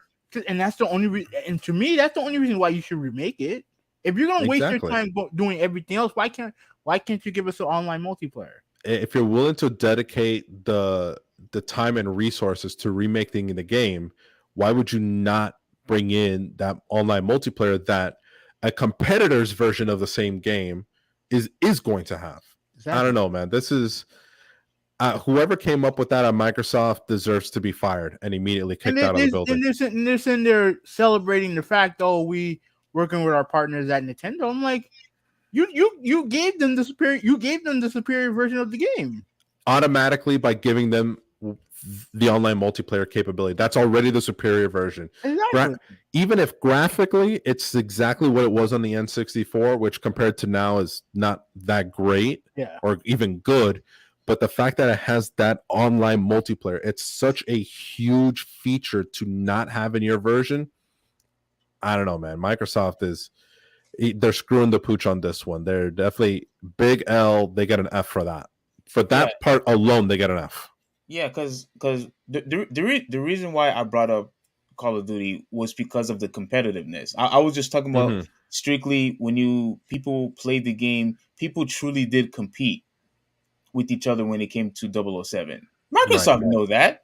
No, How but the hell how the hell you did not have the foresight to implement multiplayer on a game where people was playing multiplayer since the game came out no, but years ago? the thing is that like Call of Duty has multiplayer. We all know that, right? Like Call of Duty, even before it became huge, right? Before it became a juggernaut, it always had an online multiplayer in it, right? Yeah. You're telling me that you're taking an old game, you're doing all this stuff, making it pretty or whatever, but yet you're not going to add the one feature that would entice people who used to play it to replay it. Is the multiplayer? Because look, let's be Yep. frank. We're all older. We're not gonna have like, even though me and Steve, we set up game night, whatever. That's not gonna be the case every fucking day. No. We're busy. We have stuff to do. Exactly. Exactly. So the thing that I would figure would be a given is an online multiplayer. Yes. You would think. But again, whoever came up with this plan at Microsoft needs to be immediately fired, because they are doing a disservice to what GoldenEye is. And They're really, that's a huge disservice. And they're on Twitter celebrating, like, oh man, this and that, oh, this and all this kumbaya bullshit that they've been doing. Fail. And it's That's like, all it is. are you fail. all you did is just wasting resources on a remake without the main part of that would make the remake great is the fucking multiplayer. Exactly. Yes. Stupid. Fail. But hey, if those bums over there, if those bums Xbox gamers want to deal with it, go ahead. Fuck you guys. Yeah. All right, but let's try. Let's try to mow through these. All right, so I let's didn't- go I through didn't again. Various Day Life. It's another one of it's another RPG from the same designers who did Octopath Traveler, which we saw the sequel for before, and Bravely Default, which was also on the Switch. So that's coming out. That's another RPG, I believe. Yeah. Yeah. Factorio. This is Line Sim. I don't know what the hell that means. Yeah, no idea. IB. IB. I don't know how that would be pronounced, but 2D platformer, play sim. It's actually a remake of a 2012 classic Japanese game, which even then I didn't hear about it, so can't say anything about. Mario Strikers Battle League is getting a free update, adding Pauline and Diddy Kong, plus a new stadium and gear this month. So if you are a big player of Mario Strikers Battle League, you can look out for 2 new characters, a new stadium, and some new gear for your players sometime this month. No exact date, but they say this month. So, to be honest with you, Mario Strikers was a disappointment. I've never played it. Major disappointment. Go ahead. What was wrong with it? Because I remember me and you talked about it, but I never found out why you were pissed off about it. Yeah, I was pissed off because it had a weak roster, and I felt like it was just missing so much content. Like the original GameCube version had more content than the Switch version, and I felt like for a game to cost $60 and having less content than the GameCube version, I find that to be unacceptable to me. They only had, I think, like 4 stages, right? Only had 4 stages. They had a small roster. The field, was too small. I'm not gonna waste my time trying to get better in this game. So my brother, I think he stopped playing it too. But I was so disappointed with this game, not especially for $60. I'm not, no, absolutely not. And with this edition, should have been into the game a long time ago. That should have been in the game from the very start. From the very start. And you're gonna bring this now? I'm not interested. This is a pass. Pass. Gotcha. All right. Wait. So you never been into Mario Strikers Dark? Nope. Okay. Never played it. Never bothered. Okay. All right. So here we go. 2 new courses are now being added as part of Wave 3 for Mario Kart 8 Deluxe. Merry Mountain, which is from Mario Kart Tour. That's the game on the mobile phone. And then Peach Gardens from Mario Kart DS, they will be released sometime this year as part of Wave 3. I actually have this pass set up on my expansion pass account with Nintendo, so I will be having these tracks day one. I love Mario Kart 8. I love all the additions and expansions that they've done from the previous Mario Kart games, making this more the total version and just adding these extra tracks is just going to make it even better. The original game starts with, it gives you the ability to unlock 8 cups, and each cup has 4 tracks, which is pretty standard for Mario games going back a couple generations. But with this expansion pass, the booster course pass, you're getting another 8 cups with another 4 tracks each. So you're getting in total what? 16 cups. 16 times 4 is what? 16 times 4 is 4. I probably 6.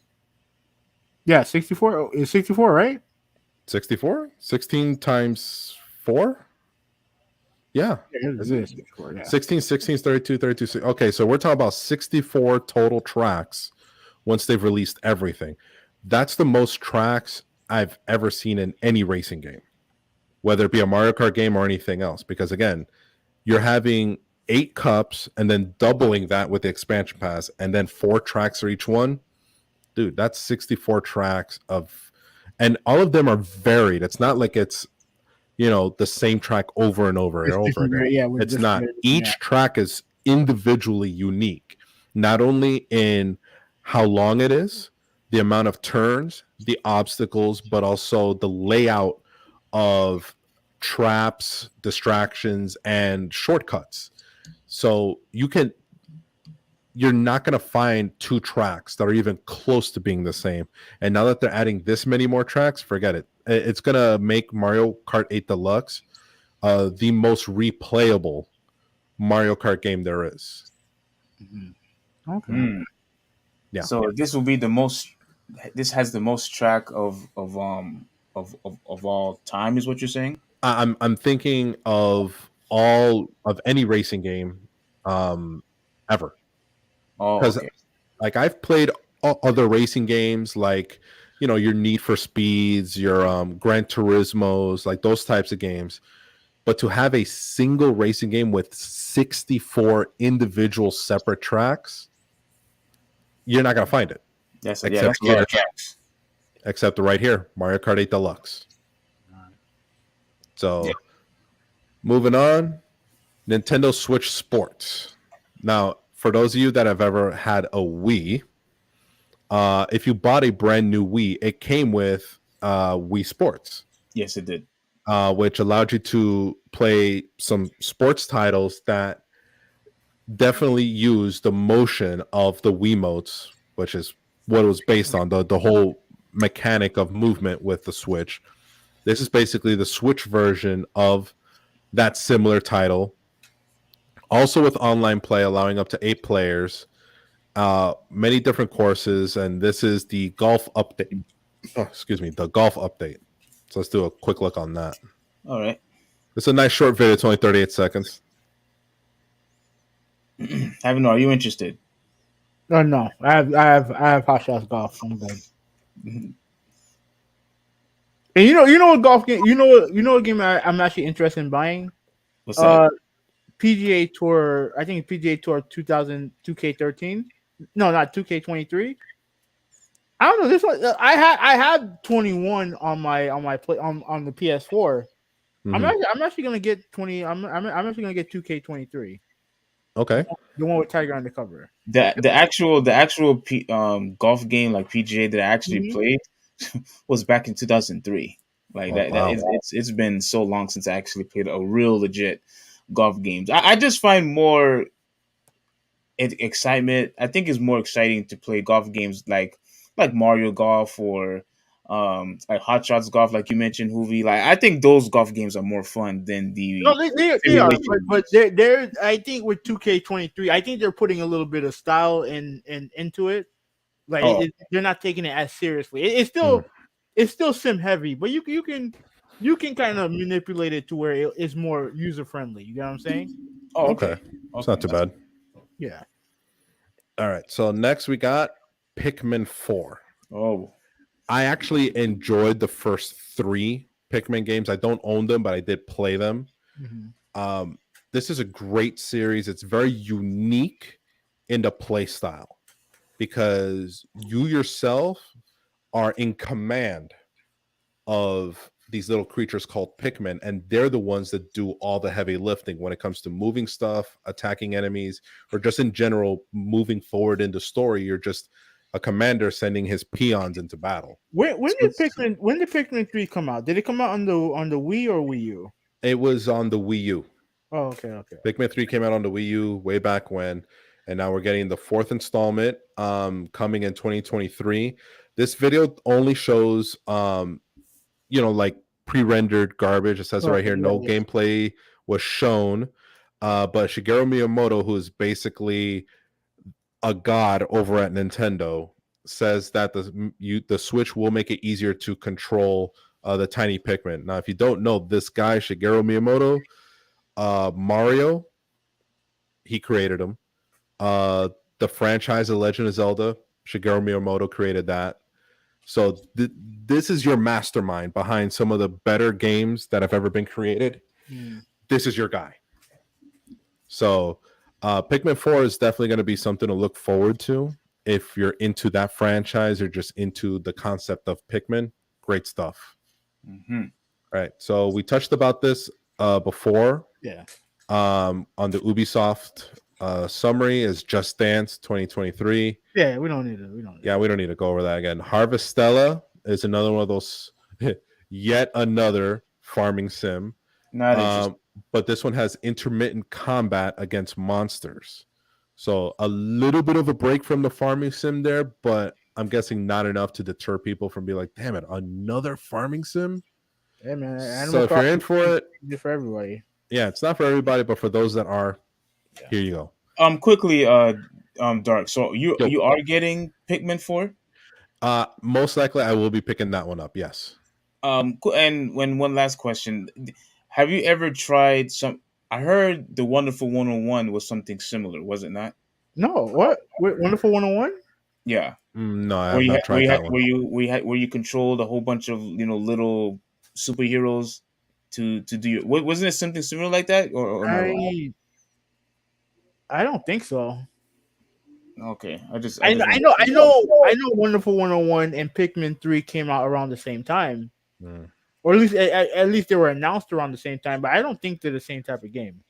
okay. Oh, they're not. I Okay. don't think so. I could be wrong. I'll look it up. I'll look it up whenever. Okay. No problem. That means never. That means never. Probably never. All right. So next we have Bayonetta 3. Okay, yeah, we need to talk about this one. Go ahead. Go So, ahead. I've personally only played like demos for the first 2, but what I did play was a very interesting concept. So let's go ahead and try out and check out the third. All right.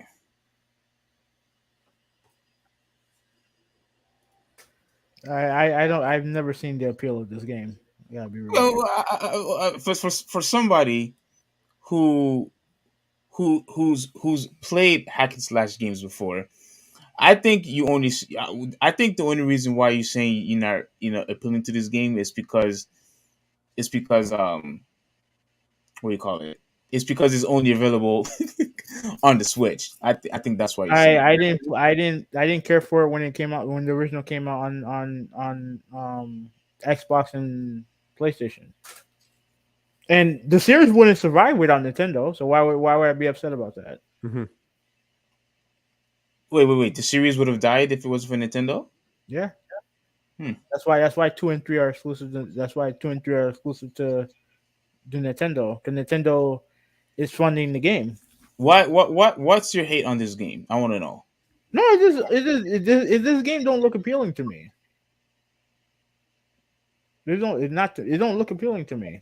All right, Sifin, go back to the part where that huge monster came out was summoned, or 'cause that that I just had a Final Fantasy moment when that when that thing came Yeah, when that huge thing came out.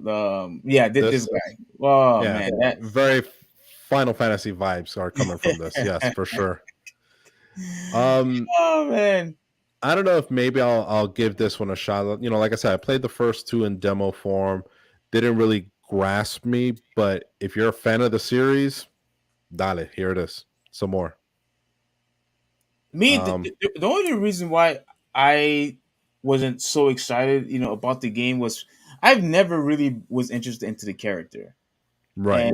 and that was the main reason why it didn't draw me in like like a um like a God of War, like Hmm. even Dante from Devil May Cry, and I'm not really a huge fan of the franchise, but even he's a much more appealing character to me. Right. And then I forgot what this chick. I'm Her just name not. is Bayonetta. There you go. Right I, there. I'm not I'm not really into this game, but I know a lot of people so hyped up when this game was announced Right. on Direct. A lot of people are really hyped up about this game, and to me, it's nothing but more of another hack and slash like Devil May Cry and Ninja Gaiden to me. Yeah. I don't know. In my opinion, a game like a God of War hack and slash completely different. Like it destroys every other hack and slash out Oh, there. that's for damn sure. Yeah, not even close. To me, this is just another traditional hack and slash game Right. with big monsters. So I'm not really sure what the hype is. I am going to give it I would give it a shot. So, but it's probably going to be a long while before I actually try it. Right. All right. Not bad. All right. So next we got Rain Code. I have no idea what this is about. Me neither. Yeah, they got no information on it. So it was just an announcement. Next we have Resident Evil Village. Yeah, yeah. Okay, so this along with um DLC for it on December 2nd, we will also get Resident Evil Biohazard, that's Resident Evil 1, Resident Evil 2 and 3 coming to the Switch. So we're talking about 4 Resident Evil games are coming to the Switch. And these are the latest versions. So these are the remake PlayStation 4, PlayStation 5 versions of these games are coming out for the Switch in the form of cloud play. Now, if you don't understand what cloud play is, what this basically is you're essentially streaming the game over the internet and playing it on your console, but it's actually using another computer's hardware to make it run as good as it does, say on like a PlayStation 4, PlayStation 5, or the Xbox One or the Xbox Series.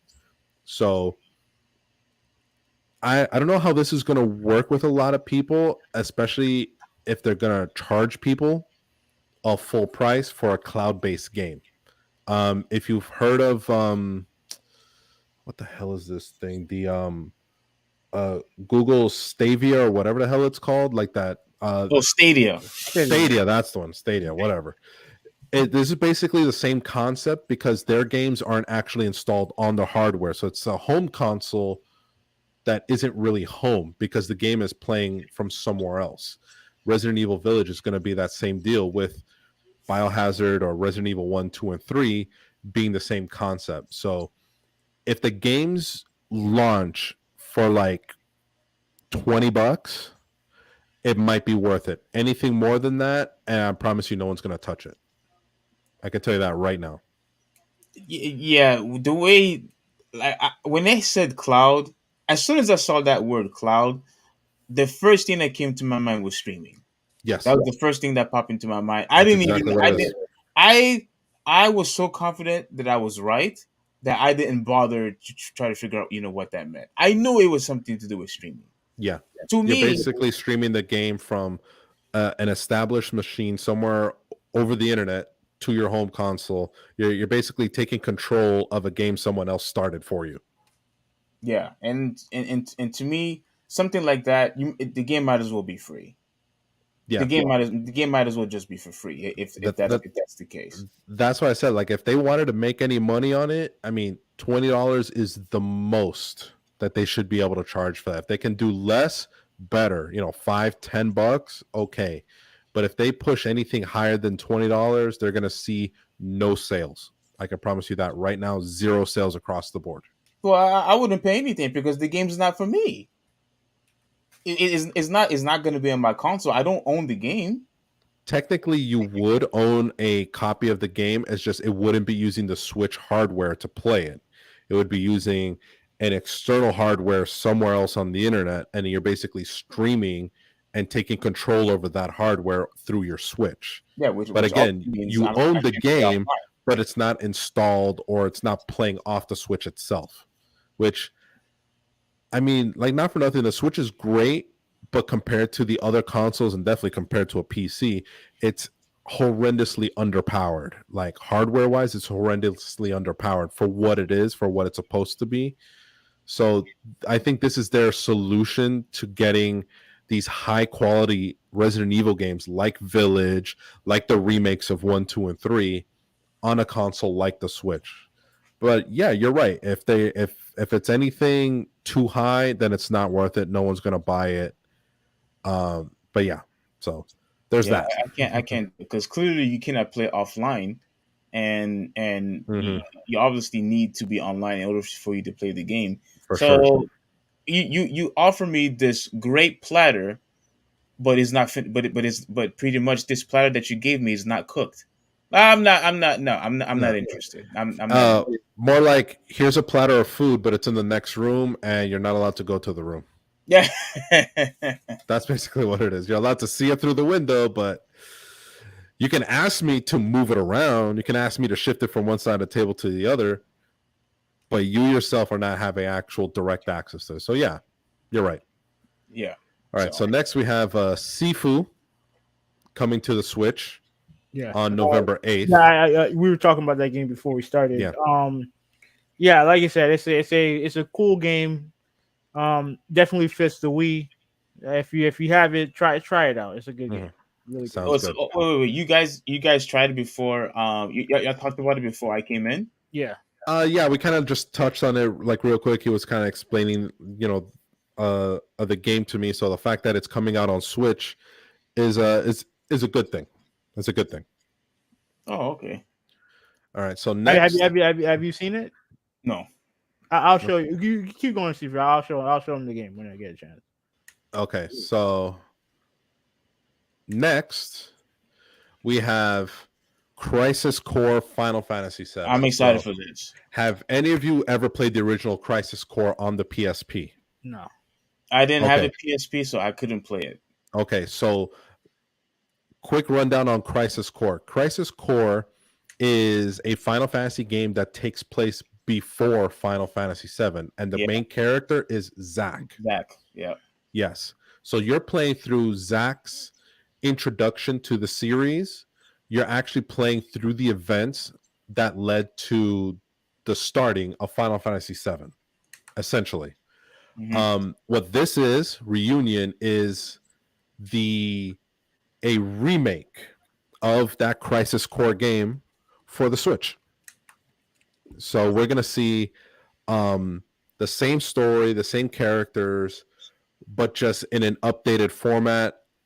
I'm here for it because Crisis Core was great. So to now have a Switch version of it that's updated and everything, great stuff. I can't wait. If you're watching, this is Sifu playing right now. Yeah, I see it on your screen here. Yeah, I'm currently playing the game right now. How is it? It's fantastic. Oh, it's fantastic. It's not easy. Yeah, it's fantastic. It's not easy. Definitely not easy, but it's fantastic. When you say not easy, are you like surrounded by so many enemies and that's why it's very difficult, or it's not a button smasher. I'll put it to you like this. You have to know what you're doing. Okay. Oh, it's not a button smasher. Okay, so it's like Virtua Fighters.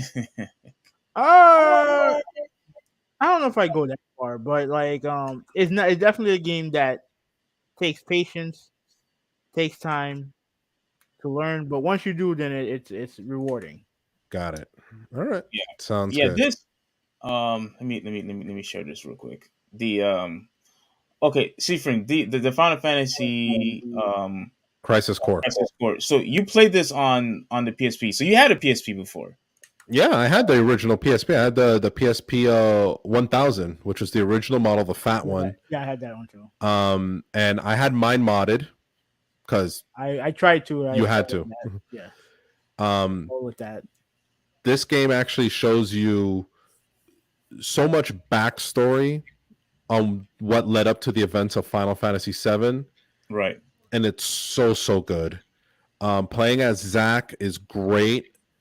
This is absolutely ridiculous. I remember seeing that. The thousand needles from the cactuar, great. That was an awesome scene right there. I love Yeah. that shot. So yeah, you can definitely see this is basically a remastered version of Crisis Core for the Switch. Absolutely fantastic. I cannot wait for this to drop. I will be picking it up. I had always said to myself that Square Enix was an idiot to have this only available on a handheld device and not on console. I thought Well, they that's were the thing. Crisis Core worked very well on the PSP. It worked very well as a mobile game that you would take with you. It worked so well. All this is they're basically taking what was great on the PSP now that PSP is no longer produced and giving us essentially a similar thing because the Switch you can take with you, so you still have a portable platform to play Crisis Core. Like, look, you even got a young Aerith. Gareth, yeah. This is several years before the events of Final Fantasy VII. And there's Cloud when he was in a soldier uniform. When Yeah. he wasn't even a soldier, he was just a regular, grunt. Right. The entire game is voice acted, so we're talking about super high quality, fantastic story, animations, everything. And now this version is just going to be updated. Yeah, man. I was I couldn't believe that. I can't remember who's the other guy. Do you remember who the other guy is? This guy Genesis. The guy in red was Genesis. This is Angeal, and obviously Sephiroth. here? Yeah. The three of them are those S-class soldiers. They're like top shelf, best of the best. And they have their own story between them. So, and that kind of unravels in Crisis Core as well. So you're gonna see everything happen in Crisis Core that again leads to the events of Final Fantasy VII itself. Man, yeah, this dude, I always wanted to play this game. Like I said, I never had the opportunity to because I was not buying that PSP. I wasn't going to get that. Well, here's your opportunity. But yeah, this is the opportunity because I'm a huge Final Fantasy VII fan. Always have been. The story was great, and I always wanted to know the backstory before it actually took place. With Sephiroth and Zack. Because when Final Fantasy VII, you only got a small glimpse of story, and then Zack just dies. When the soldiers had shot him. I don't know if you remember that scene. Yeah, of course. Yeah. So I was like, please, man, such a cool character too. When you play Crisis Core, you actually play that scene where Zack dies. No way. Yep, you play all the way up to that point. So wow. Get ready to enjoy it. It's a great game. I definitely recommend it to anybody, everybody. Even if you're not a Final Fantasy VII fan, it was still such a well-made, well-balanced, well-thought-out game that it stands on its own, independent from Final Fantasy VII. Yeah, when you look at these characters, it's like, my goodness, I wouldn't be surprised if each of them had a favorite when it comes to fans. Like each character looks phenomenal. Not just Sephiroth and Cloud, but Zack looks cool. The other guy that you mentioned, I think, what's his name?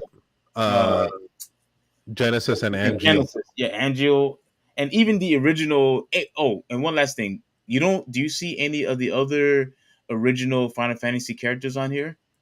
Like maybe Vincent or Tifa or Barrett. I think you do, but in very limited quantities. Like they are not story central. Like you might pass them by. They're they're not involved in the story of Crisis Core in any way, shape, or form. Right. In fact, the only two that actually are Aerith and Cloud, and only because they were there. Oh, got you. Zack knew her in a personal sense, and Cloud was there next to them the entire time. So that's pretty much it. Tifa, Barrett, you see them in limited quantities. Yeah. Okay. All right. So next from Nintendo is Oh Radiant Silvergun. This game, if you are into the whole top-down ship shooter type game where the whole screen is filled with bullets and you're basically getting killed constantly, this is Radiant Silvergun. But it's very intense, very fast. Gotta have quick reflexes. Gotta think several moves ahead. And even then, I promise you, you're gonna die more than once. That's pretty much guaranteed. Yeah, those type of games, you really have to have really good eye coordination. You need to know exactly what you're doing and anticipate moves actually, before you even do them, because Yes, the way how the bullets are surrounding you, you really have to maneuver in such a way so you don't get hit by the next one that comes at you. So absolutely. it's very, very, those type of games takes, it's so hard, but I love Yes, challenges like that. for sure. All right. Next, we have Endless Dungeon. I've heard of this, but I haven't really seen anything from it. So again, can't speak too much on it. So Yeah, it's until okay. We can move on in that we'll one. talk on it. But next, Tales of this game is absolutely phenomenal. I love the Like game. if you want to talk about a huge, well thought out, well designed 3D RPG, Tales of Symphonia is that game. I And the love fact that this is going to be a remastered version, forget it. I mean, that's a day one purchase. Yeah. I love how you could even do co-op on the Yes. original. Yeah, you were able. It would be me, my brother. We would play together. He would Mm-hmm. he would always. I would use what's that new guy that came with the what's his name? Do you remember the other guy that betrays you? Man, what was Orin. his name? Was With it the Orin? sword, right? Yeah, with the single sword, right? Yeah, with the single sword. Yeah. Forget his My name. God. Yeah. I would be him, and my brother would be Lloyd, and man, we would just hack and slash all the enemies that's there. Mm-hmm. It was just a phenomenal, great story, great game. Oh, Great everything. yes. All the way across the board. So Did yes, you this did is you ever play definitely the second one? no. I actually never got to play the second one. Oh, okay. So, but this is definitely gonna be a day one purchase for me. Get back into Tales of Symphonia on the Yes, Switch, sir. Yes, sir. remastered. All right. So next we have How many more games do we have? a couple more to go. Actually, Okay. yeah. The Nintendo one was pretty big. So next is Life is Strange. I've personally never played any one of the games of this series, but I'm guessing they're more story driven than anything else, Yeah. than actual gameplay. At least based from what I've seen. So we'll see. If you've played it before, you're going to get remastered versions for the Switch coming out on September 27th. Next, we have Romancing Saga. This is another RPG game, JRPG. JRPG being a Japanese role playing game. Coming out on the Switch on December 1st of this year. This is a remastered version of Minstrel Song. So if you're into it, look out for it. Lego Brick Tales is coming to Nintendo Switch. This is not like the Lego games that you've seen on other titles like Lego Star Wars or Lego Harry Potter or anything like that. It's not like those. It's completely different from those, but it's still based on the actual toys, the Legos. So if you're into the Lego series and want to try something a little bit different, Brick Tales might be the way to go. Disney Speedstorm. It's a racing game, but we're talking about Disney and Pixar characters as opposed to, say, Mario Kart with Mario characters. So think of Speedstorm with Disney as the Mario Kart, but with Disney characters. Fall Guys, this has been done to death. You're now getting a season 2 beginning on September 15th on the Switch. Wait, use only season 2 on the Switch? I'm pretty sure it's going to be on other platforms. It's just they're announcing that season 2 is also going to be on the Switch on September 15th because it doesn't say here only on Switch. I feel like the other consoles are on or beyond that. Well, I don't know because I've never played Fall Guys, so that's not my thing. Okay. All right. Next, we have the little Pink Fluff Ball, Kirby's Return to Dreamland Deluxe. This is a 4-player local co-op game starring Kirby and his buddies, coming out on February 24th, 2023. I'm a huge fan of Kirby. Um, so having a 4-player local co-op on a game like this is definitely going to be a lot of fun. If you played the last Kirby title that came out on the Switch, um, I think it was called I forgot the name of it. But yeah, that one is a great game, and that one has 4-player local co-op. So this is just more of the same. But still, it's a Kirby game. So what more can you ask out of it, you know? Yeah. Forgotten Land. The You one heard me? before that one, then. Yeah, the one before that. Forgotten Land. Okay, what was the Kirby game that came up before the Forgotten Land? Before it, Yeah, let me see. Probably like Star Allies. Star Allies. That's the one. Okay. So Return to Dreamland Deluxe is going to be similar to Star Allies. 4 people can play at the same time, local co-op. Lots of fun to be had for sure. All right. And that's it for the Nintendo Direct. What would you guys? I didn't watch it, so I can't really give it a grade. So I didn't see it either, but based on this summary that I'm looking at here, the amount of games, the amount of content they got coming out, I'm gonna give them a full-on A+. They have a lot of great titles that are coming out. Some, like Resident Evil Village, are kind of like, really, maybe.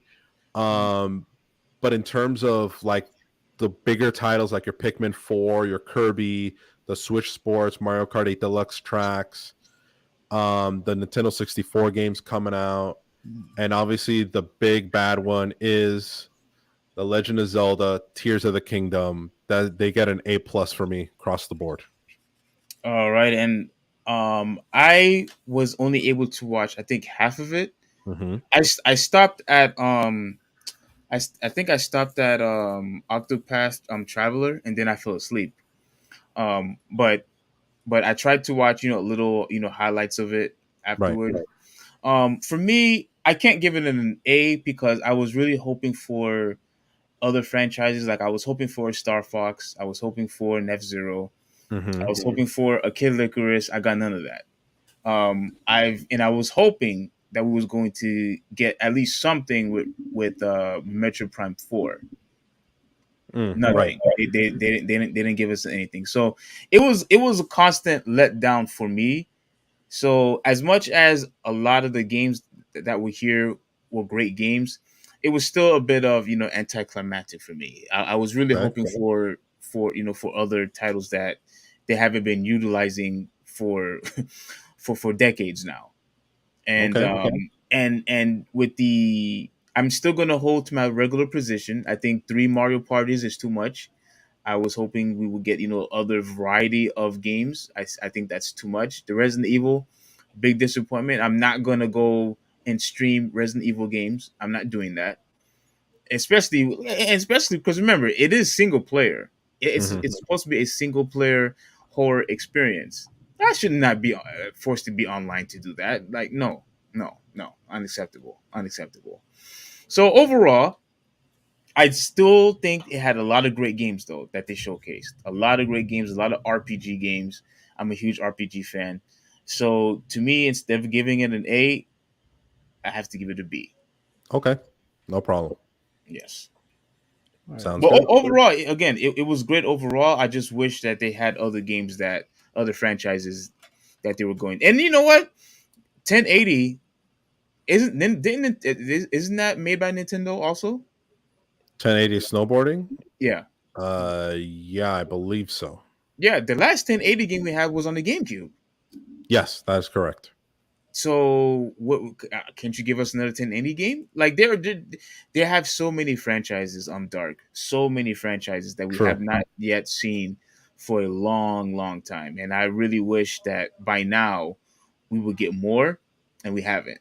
I mean, I'm not saying that we I'm glad we have another Zelda game, but Nintendo, you have other franchises. Please use them. Use them, yeah. Don't be like Sony, where we no longer have Siphon Filter, Legend of Dragoon, etc., etc. Jack and Dexter, they're no longer coming out. Hmm. And matter of fact, because the thing is, I'm gonna move on, but real quick, Havenel told me the reason why we haven't seen any Jack and Dexter and other games is because they wanted to move on with Infamous and Uncharted. Hmm. We haven't had an Infamous game in a long time, Not since Second Son. right? So I just don't want Nintendo to follow that route where they have all these franchises and not use it. Right. So that's all. All right. Well, hopefully, the PlayStation State of Play, which we'll talk about right now, Yeah. will make you feel a little bit better on the use of franchises. Okay. This was more of a third party Japanese showcase, Yes. and which is good because a lot of people were saying that we're not getting enough of that, and yeah. So I wanted to go in order. Yeah. So I guess I'll start from the bottom. This game Tekken 8. got me all up in the tizzy. You know what I mean, so I was Oh, I you're going backwards? no, I'm trying to go in order, but the way it's lined up is backwards. Oh, But that's stupid. Oh, okay, Well, go ahead. but Tekken 8 was the first thing they spoke about, right? First thing, That was the very first thing that they Okay, showcased. so what they're doing is they're putting the older stuff on the bottom and the newer stuff that they talked about on top. So you got to start from the bottom and work your way up to the top to get it in the order that it was released or spoken about. yeah. Gotcha. So yeah, that was the first thing showed. And when I Yeah, yeah. saw this, Oh, I was like, I was hyped. Cause now mind you, when I first going into the event, I was not excited at all because I was like, okay, this is gonna be 20 minutes. I don't know if it's gonna be any good. So it's like, okay, we haven't really had any showcases all year, and we were getting. I thought I didn't think we were gonna get Tekken 8. I was expecting this to be announced later on. Like I was expecting this to be announced like next year. Mm. But the fact that we're seeing this and to me, I don't know if the final game is gonna look as good as this, but this is what the game's gonna look like to an extent. That's Because what they're showing right now. They're showing like an actual like fight that jumps in and out of pre-rendered cutscenes. So this was from this is gonna be from the upcoming story mode that they're gonna have in it. So that's where the cutscenes are coming from. Right? That's what I heard Harada say. But graphically, this game looks amazing. yes. You look at the weather effects and all like this game's gonna look amazing. I'm when just you, happy I'm happy that we just got an announcement and got to see what I believe the game's gonna look like yeah, going to go back to the portion where they were just about to fight. There was something that I really wanted to point out because you mentioned the weather. Okay, right, okay, right there, fine, right there. You saw how when the lightning had struck and you saw the extra lighting Hmm. into their bodies, dude, bro. Okay, you can play it. You can play it. Mhm. It blew me away when I was just watching the weather in the Oh, it's really good background. lighting effects. Amazing. Yes, the fighting was phenomenal. But I'm just telling you right now, just looking at the background, look at the effects.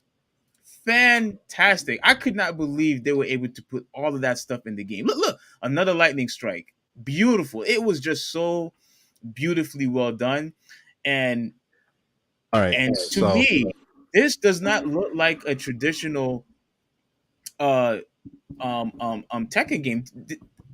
I, this looked like Look having like a next gen. was up. Looks like next gen. No. It looks like, yeah. Well, yeah, of course. What I'm saying is, doesn't it kind of look like it's in a 2D platform? The way that the camera is set up does make it seem that way. So I do wonder. Now that you mention it, it does seem interesting because it's just the way that the camera's set up. Because the camera's set up in a way that is more 2D. But Mhm. I think you'll be able to move. I think you should Yeah. be able to step. Because what I'm thinking is two things.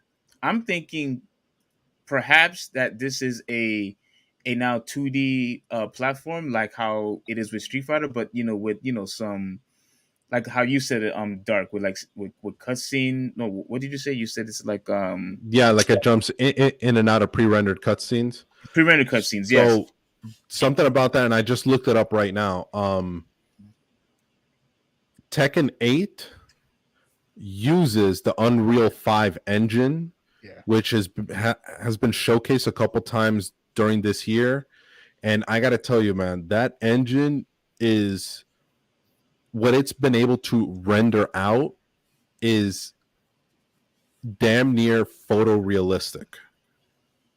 So any games going forward that use the Unreal Engine 5, like Tekken 8, you're going to see some amazing visuals. Like we're right. talking about scary high quality visuals, regardless of the type of game that it is. In this case, it's a Yeah, fantasy fighter Tekken 8, but go you're going go to see other stuff. It's going to be amazing. go to the go to the middle one more time. 86. Okay, my second theory is that okay. Well, before I reveal it, have you know? Did you play the very first Tekken game? Yeah. Okay, on the very first Tekken game, were you able to maneuver around the platform like you can on No, you three, couldn't. You four, or couldn't. You five? couldn't. You couldn't do. No, the first time you were able to do that is 3. Yeah, it was three. One, yeah, I remember playing two, and I only played two only occasionally, but I do remember vividly that I don't remember you able to roam around a 3D platform like you can in three, four, five, and so on. I'm starting to think it's bringing that back on eight. So Maybe.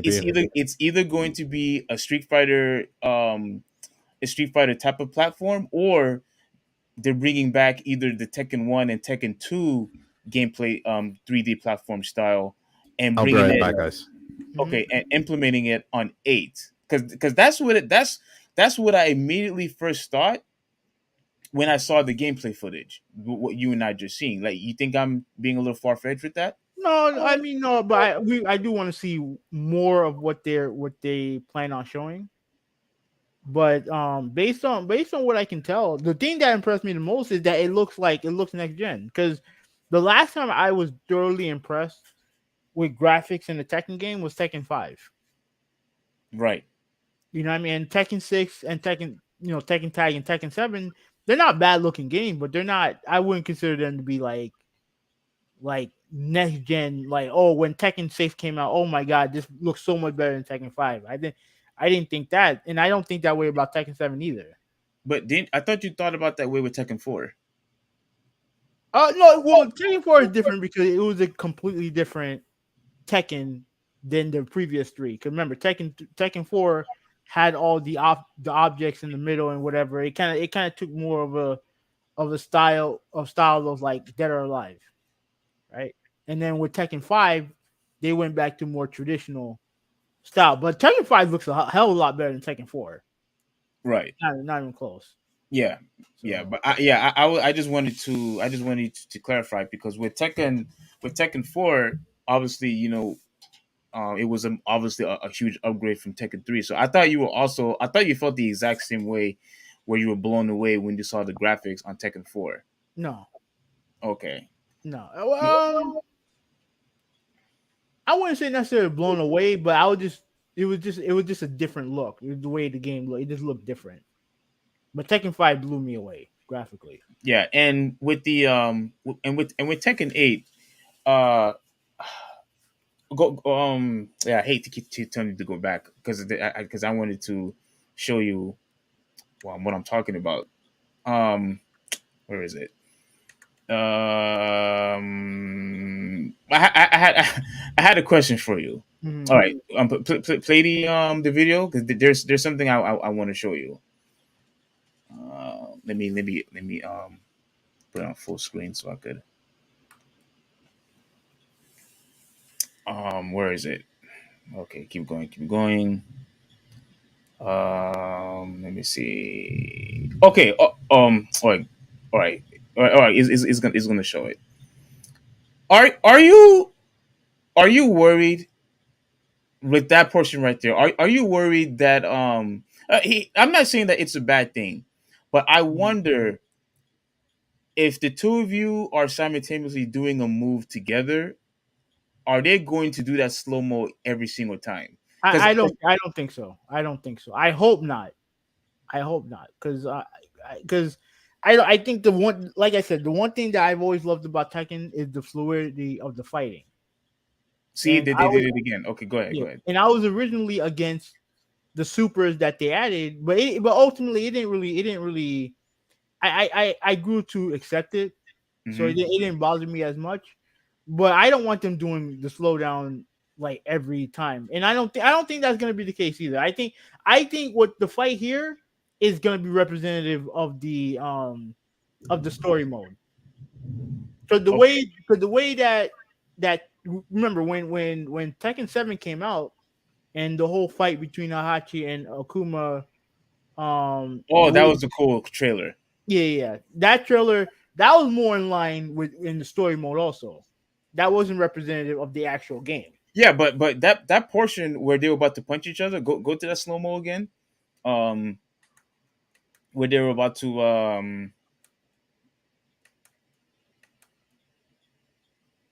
yeah, that part is so epic. But remember, Hoovy, correct me if I'm wrong, but they have that in the game. When both players' Yeah, but lives are that's what depleted. yeah. Wh- wh- I hope that's not the case in this no, game. okay, but here's the thing. I remember watching a tournament. It happened more than once because I'm assuming. And Okay, here's what happened. yeah. Both players were about to hit each other simultaneously. Mhm. You saw the bullet time, and I think both of them missed. Yeah. And And then they did it again, and it happened. So it happened multiple times yeah, but hopefully but what I don't want is the slowdown happening during the match. in the beginning of the match. Yeah. Okay, you don't. You that's what you don't want. No, I don't want that. No. Okay, okay. I mean, like for me, I think it's cool how they brought it up at the end. Whoever is about to lose the match, I just think they need to Back. fix that. Okay. Oh, what's going on, bro? I was just asking Hoovy. There was Have you played Tekken 6 or 7? No, not 6 or 7. No. Okay, there's a section in the game where once your life is nearly the 100% depletion, and if the two players who are fighting each other do a move at the exact same time, there will be a slow bullet time effect. There will be a bullet time effect to see who actually made contact with who. The only thing that I'm worried about is they're going to implement that throughout the whole course of the game. But Mm, Hoovy doesn't think so. But I told him it's already happening now. With the last Tekken game, it had already happened now with the last one, where right. is there's an automatic slowdown if two people do moves simultaneously, and somebody is going to get hit. But the problem was, if you missed, they do the slow mo again if the two of Mm, you make an attack simultaneously. right. So so that's what I'm worried about. That's what I'm worried about. Hmm. Well, But hopefully, they learn from their mistakes before. dude, I am so hyped about this game. I think they're going to fix that. The thing is, it Hmm. has to be a guaranteed though, because I don't want to constantly see slow mo after slow mo over and over and over again. But dude, Right. safe ring. I don't know if you've been a Tekken fan, but dude, I am hyped for that game. Good. Okay. All right. So next game that they showed was a Star Wars game, Tales from the Galaxy's Edge. Okay. This This is is a VR. VR game. Yeah. This is VR. So, Are you guys so interested? if you have the VR 2 from PlayStation, you'll be able to take advantage of this. If you don't, you just simply just miss out. Simple as that. Yeah. I'm not. I'm not. And this is coming from somebody who actually owns an Oculus Quest 2. So I actually own a VR headset, and it's weird that I'm not going to be able to at least have the option to get my hands on Tales from Galaxy's Edge. Yeah. Yeah, for me, I never really been a huge Star Wars fan, so I'm not interested. Mm. All right. So they had that. The next game. Demio Yeah. or Demio, however they want to See, pronounce it. I was listening to other I was listening to other people talk about this game. Nobody couldn't pronounce it right. Everybody was confused of how was this thing pronounced. People even called it demo.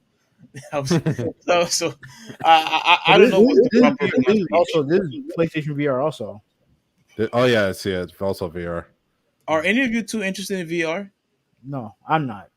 The PlayStation VR, not really, since again, like I said, I already have an Oculus. So I play VR through my PC.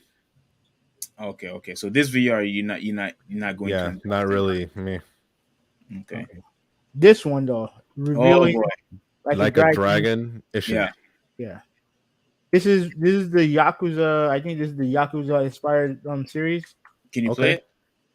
No, let me Are you old enough, Hoovy? Are you old enough having enough? let me see. You're not 15, are you? Or 13, are you? Let me see. March. Let's see. Let me give them a fake birthday.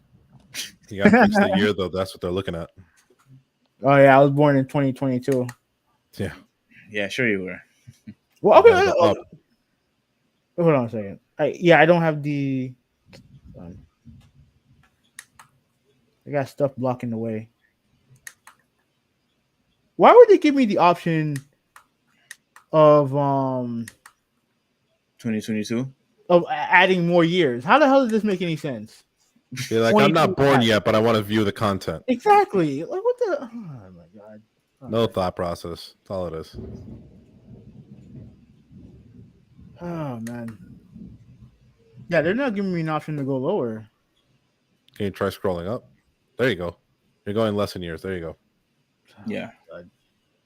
It's just gonna take a minute. It's gonna take a minute. Yep. That should make me old enough. At least you hope so. There you go. So here's the trailer. I actually thought this looked cool. I'm not into Yakuza, but I actually thought this looked good. Oh, you're not in. Oh, so you're not interested in the game? This one more so than the normal Yakuza games. Okay. So, I mean, have you guys played Yakuza before? No. No, no, no, no. But I was very intrigued when I saw this. I was very, very, very intrigued. I thought this was just going to be another Ghost of Tsushima type of video game. But when I Mm-hmm. was watching, I said, "Oh snap! This is completely different." Yeah, because this one has guns. So this look good. This look good. This look good. Is it a buy for you? I wouldn't necessarily say it's a buy, but I definitely will give it a try. I would give it a try. That's cool, man. That's oh jeez, that's awesome. Yeah, so yeah, this look good. This look good. Yeah, that's crazy, man. Hmm. Okay. I was hoping Seems for pretty interesting. I was hoping for like a 3D sword fighting game. Mm-hmm. Obviously not Soul Calibur, but something Right. something more in line with like Bushido Blade. That would be cool. Hmm. All right, this is Pacific Drive. I think this is VR also. Oh, this. Wait, is it exclusively for VR? I don't think Please so. don't tell me this is exclusively for VR. Okay, this game, dude, I am really hyped for this game. Not as much as Tekken, You are? obviously. I'm hyped for this game. I never ever in my whole okay. This is what I'm Make going sure to a say. gameplay captured on PS5 and cinematic footage captured on PC. I think this game is going to give you a completely different experience than any other driving game. Obviously, completely different experience because it seems like what they're trying to do is make sure that you have not only good eye coordination, but it's constantly keeping you on edge because they have a lot of horror elements that's featured into the game. Mm-hmm. And again, what have so many people, gamers, including you, Who 186, have been asking for?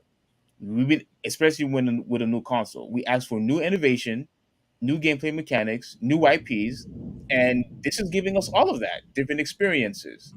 And I believe this is definitely worth a try because it checked all those boxes. It checked every single one of those boxes. And to actually have a horror experience on a driving game, I gotta give it a shot. I really, and you know how much I love horror. I have to give this thing a shot. I have to. Okay. No, that's Yeah, it crazy. definitely looks I thought that was the least different. interesting thing that they showed. I was not interested in this at all. So I mean, it looked like a survival, driving game. I mean, look at it. Look at this.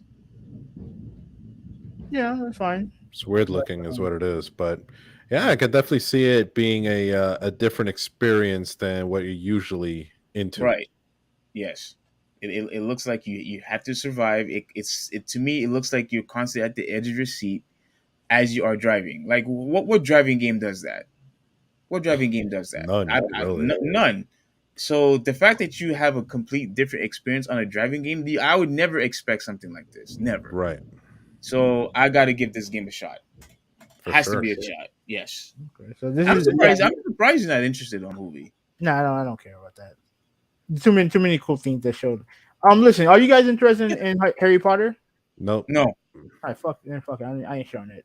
Then they had this thing called digital collectibles for PlayStation Stars. I don't care about that. Yeah. I don't care about that New either. story reveal for Stellar Blade, formerly known as Project Eve. I like to call this the game that looks better than Bayonetta. I knew you was gonna say that. I knew it. I knew Even you was I- gonna say that. God, Yeah. like even though I'm not gonna buy this either. Like like don't get a choice. I'm not buying this either. But you know, I think The other way. Up. yeah. you Go ahead. probably only you probably only saying that because you think she's more attractive. No, only you care about that type of stuff. I don't. Actually, I do. You're right. Yeah. So But yeah, we'll look at it once I verify my age. No, I think I'm too young here. Still too young. Yeah, let me verify my age.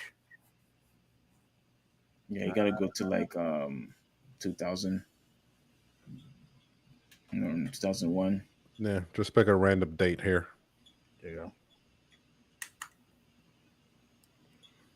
All right. Project Eve. What you say? Dark On what? on this game. This is the first I'm seeing it. Oh, Okay. really? Oh, okay. Okay. Yeah. Yeah. So People were talking about this on all over Twitter today and yesterday. Yeah, this used to be known as Project Eve, and now the Stellar Blade is the actual name of the game. Apparently, Okay. this is PlayStation. Apparently, this is PlayStation exclusive now. So yeah. Okay. Zion, City of the Abandoned. Mhm. 100,000 people. Good for them. Mhm. All right. Looks interesting so far. And as soon as I saw gameplay footage, I immediately first thought, okay, Bayonetta, a Bayonetta clone, is what I first thought. The clothing is extremely impractical. Yeah. I guess they tried to give like a different, But yeah, as far as her outfit, yeah, kind of out of the ordinary. Jesus Christ. Watch out! Okay. Okay, yeah, I could definitely see it now. Definitely a Bayonetta type of feel Yeah. for me.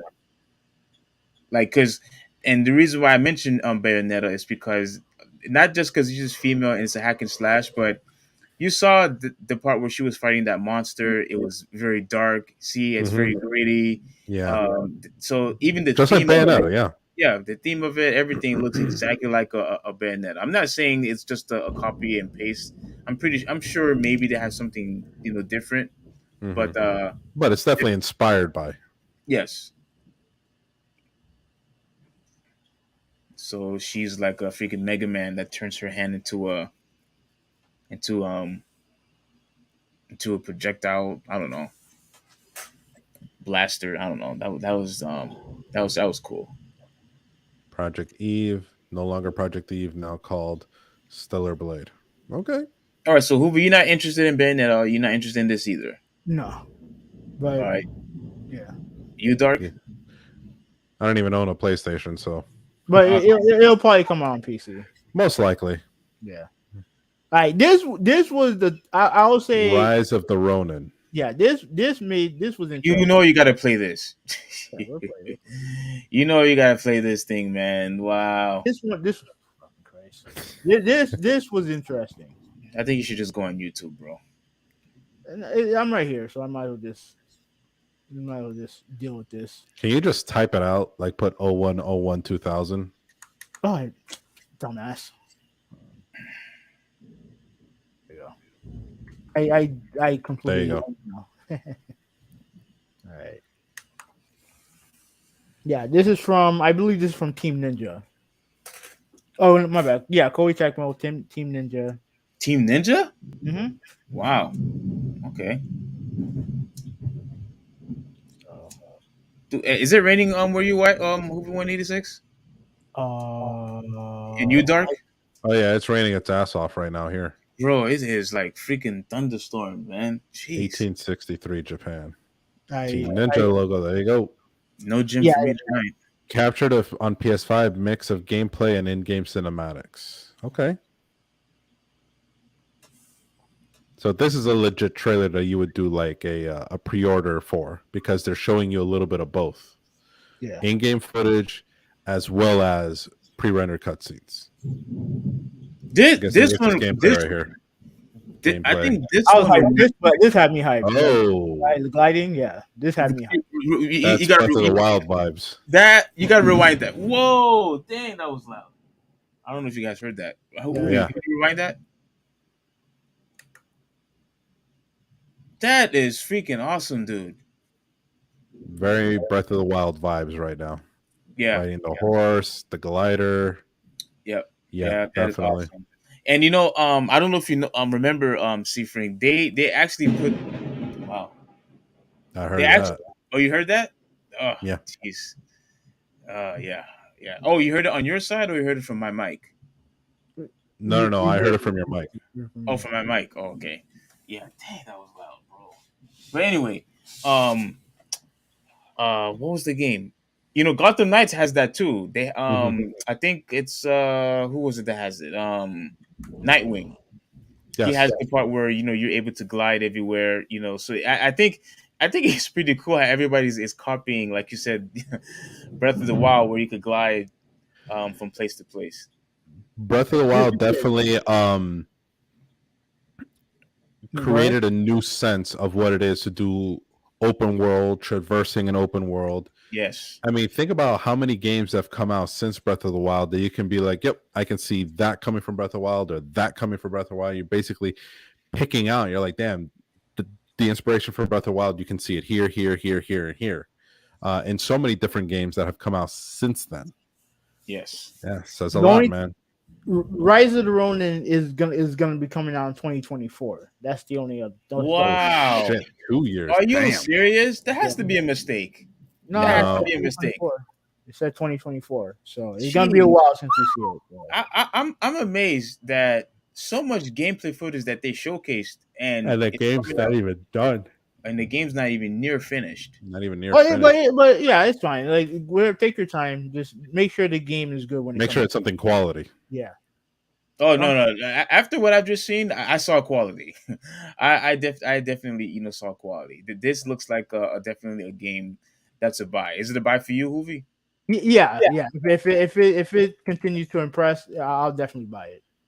Okay. Did you get a vibe like it was Ghost of Tsushima? Yeah. Yeah, Okay. but it definitely. No, yeah, has definitely. more, but it definitely has more. It has more like Open world aspect. Yeah. Well, Ghost of Tsushima is open world, but the thing is that it has. Oh, it is. Yeah. Oh, okay. But the thing is that with this game, there seems to be like a huge emphasis on the what would you call it? The European, like something. I know there's something that's going on in the story where there's like some European influences when it comes to the gun. Remember, he had a bayonet that he was using. Oh yeah, no. The reason for that is because during that time, like the 1860s, Hmm. Japan had been closed off to the rest of the world. No trading, no travel, Yeah, for a very long time till some Westerners showed up. Those are the yeah, Europeans, and the native Japanese, the people that have lived their lives, how they saw fit, saw that the encroaching Western culture as a negative thing and actually fought against it. Japanese had their own like uprising, Right. uh, some years after that, that led to the complete dismantling of the samurai class. Um, a lot of things were changed, a lot of mentalities were changed because of that. And since yeah, it takes place during that time, you're gonna see like that actually go down, that yeah. transition. I would like, yeah, and I hope the story mode, tackles that. So For sure. Oh no, I'm sure it will. Like from the visuals alone, it looked like that. yeah, And one more time, what the game is called again? Rise of the Ronin. Rise Rise of of the the Ronin. Yeah, Ronin. Okay. Ronin. Yeah, and just for those of you that don't know, a Ronin is an actual Japanese term. It means a masterless samurai. So this is a samurai that holds allegiance to no one. yeah. He's a rogue samurai. Yeah, it's a rogue samurai. That's what Ronin means. A Yeah. rogue samurai. Okay. All right. This Okay. one. So is it a? Oh, my bad. I was just gonna ask. Is this also by for you John? If it comes out for the PC, I'll probably get my hands on it. Yes. Okay. If it comes out for the PC, it's a buy for you. Okay. Yeah. I'm dude. I'm still trying to get a PS5. When it eventually comes out, freaking 2024. It's a buy for me too. I was very impressed with the visuals Yes. and the fact that because I asked Hoovy, did it remind him of Ghost of Tsushima? He said yeah, and dude, he loves that game. Yeah. Like Yes. that dude kept talking about that game so many times. It was all over Twitter. People talked about Ghost of Tsushima. So hey, I'm all for it. Rise of the Ronin is a buy for me. All right. All right. Sounds All right. good. So this game is called Sin Duality. Sin duality. Yeah. I guess I'll play the trailer. Sure. Sin duality. Okay. Yeah. I have no interest in this game, but I figured I want to see if you guys were interested. I think it's that robot game. Isn't it the one that to me, I thought it was a new Lost Planet game when I first saw it. I thought it was like some type of Lost Planet or something similar to Lost Planet, but um, I do feel like a Lost Planet vibe because of the whatever suits that you would go into, like those guys, those robots. I don't know what they're called. Well, to me, the first time I saw this, I was thinking a mixture of different games, like what's that game called? No Man's Sky, Mm-hmm. Starfield, and Oh, okay. yeah, like that, and yeah. I mean, I'm not gonna say I'm not saying the game looks bad. It is not. I don't think it's my thing, but it don't look bad. Okay. Not Um, too bad.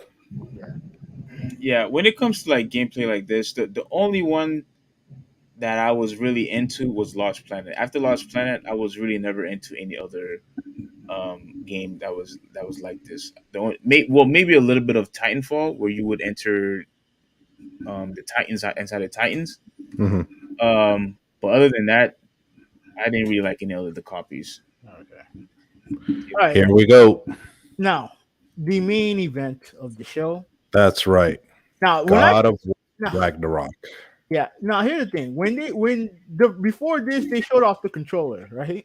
Yes. They were like, we have one more thing to show you, and then they showed off the controller, which looked cool. I like the look of the controller, Right. but Type it. yeah. Yeah, type. We're almost done. We're almost done. And so they showed off the controller. I'm like, that can't be. You can't tell me that this ended on the goddamn controller. But then they showed off the trailer. They had no choice. Yeah, and this trailer looks absolutely insane. Yes, Absolutely insane. yes. Dude, Um, you got to put down full screen, dude. You got to put this on full screen. Yes. like I said, I played the first game. I loved the first game. Um, like this, and I said this. This game had the greatest cliffhanger. This is the best game that I've ever played that set up a sequel. The greatest sequel Yes. setup of all time. Oh, the Like, greatest sequel setup. Okay, yeah, okay. because you have all these people that they're gonna go up against. Like, Well, yeah, they're going up against the Norse gods, which, thanks to the Marvel Cinematic Universe, a lot more people are getting accustomed to the idea of Thor and Odin, yeah, without realizing that this kid is supposed to be Loki. yeah, Um, if you go back in the video, when Atreus opens the door and there's that bald guy standing there in a cloak. Oh, I didn't notice. Let me see. Okay, watch. That guy right there, Uh-huh. supposedly, as people think, is Odin himself. Oh, Because Odin in Norse mythology had this habit of wandering the world as a beggar. He looked very, he was dressed in rags. He didn't look becoming at all, when it was really the All Father was standing in front of you. yeah. mm. I'm looking forward. I look forward to what's gonna happen with Freya. Last one. That's going to be intense because she just wants to kill these two because they killed her son. Yeah, She has no other motivation. yeah. And I don't mind. I don't want to fight these fucking things. The Valkyries.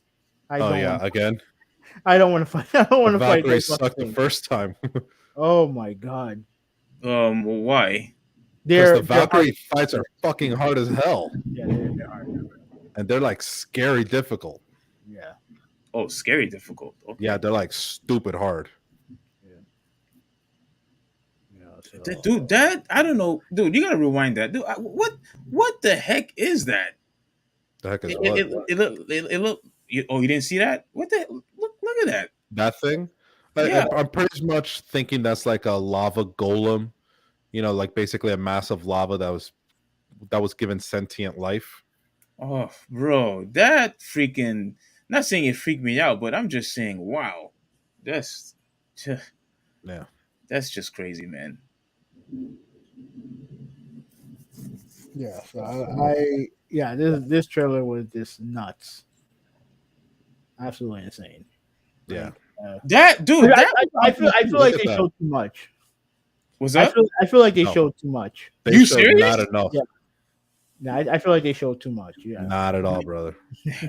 Rewind the part where he shot that arrow. I'm surprised that so many people missed that. Like they really didn't, dude. No, this I, looks absolutely amazing. But what the bro, people but what people don't understand is these wolves, the one that's running through the sky and the one sitting here right now, are if they catch the sun and the moon, they bring about Ragnarok, the beginning of the end. So the Mm. fact that this game is called God of War Ragnarok, we're actually going to see the final battle of the Norse gods. I mean, look, that right there, this little scene right here, that's Thor, Yeah. the actual god of thunder, what he's actually supposed to look like, not the Marvel version. The actual not the Thor Marvel. is Yeah. big, he's fat, he's got red hair, his hammer can only be wielded with one hand, not two. Like Wow. this is the actual version of Thor Yeah. as described in Norse mythology. You heard that, Steve? What's that? That's that's Thor. This right here, he's about to throw the axe at. Don't start with that, Elvin. No. Because you were the when Here we go. Here we go. during the whole thing with Thor being fat, We'll find the part where I want to see that moon shot again. the moonshot. Yeah, or the sunshot, whatever they do with the yeah. Right there. I'm sorry, that thing is just phenomenal, bro. I know, it's a great scene. Yeah, but regardless of that, right? So he was so upset that Thor became fat, whatever. And then I didn't like I said, I don't know nothing about Norse mythology or even Greek mythology. Mhm. But then I find out that the original depiction of Thor was that he's fat, Yeah, and big that's fat guy. where, yeah, and that's where that's where Marvel got the inspiration from. Yeah. Like it wasn't just, Thor gaining weight because he's depressed. Like, no, he actually looked more like how he's actually supposed to be depicted than the old like muscle bound version. Yeah, Like but here's the difference though. The MCU Thor, he was already established as this, buff, muscular, cut up type of guy. you're right, because That was again, this already is established. made. If you look at the comic book version of Thor, it's the same deal. He's very cut, big Exactly. and strong, not That's the fat. difference on Movie 186. So But if you want to depict it off the comic book version, yeah, the Marvel Cinematic Universe version of Thor is more accurate to the comic book version. But if we're talking about the actual Norse mythology, this is Thor with a I agree. belly and a short-handled hammer. Yeah. This is what Thor is actually supposed to look like. Yeah. I'm happy with the fact that they are bringing that version of Thor, and it's more in line with the actual Norse mythology. Which, if you've ever met someone with Viking heritage, those are some wild people. yeah, Like really wild people. Big, they're tall. The people from the Scandinavian area, they're huge people, men and women. all right. Like they So make me look short. so McKinley asked, "Do you think it'll be Elden Ring in Game of the Year?" I don't know. I God of really War Ragnarok.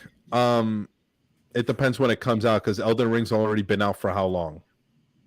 You know yeah what I mean? for the whole year, and And it's coming out this year. Wait. What is?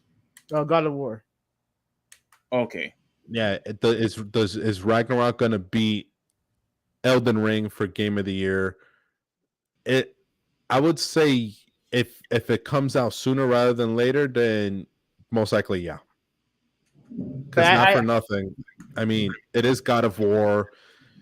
You did see what happened with the original God of War.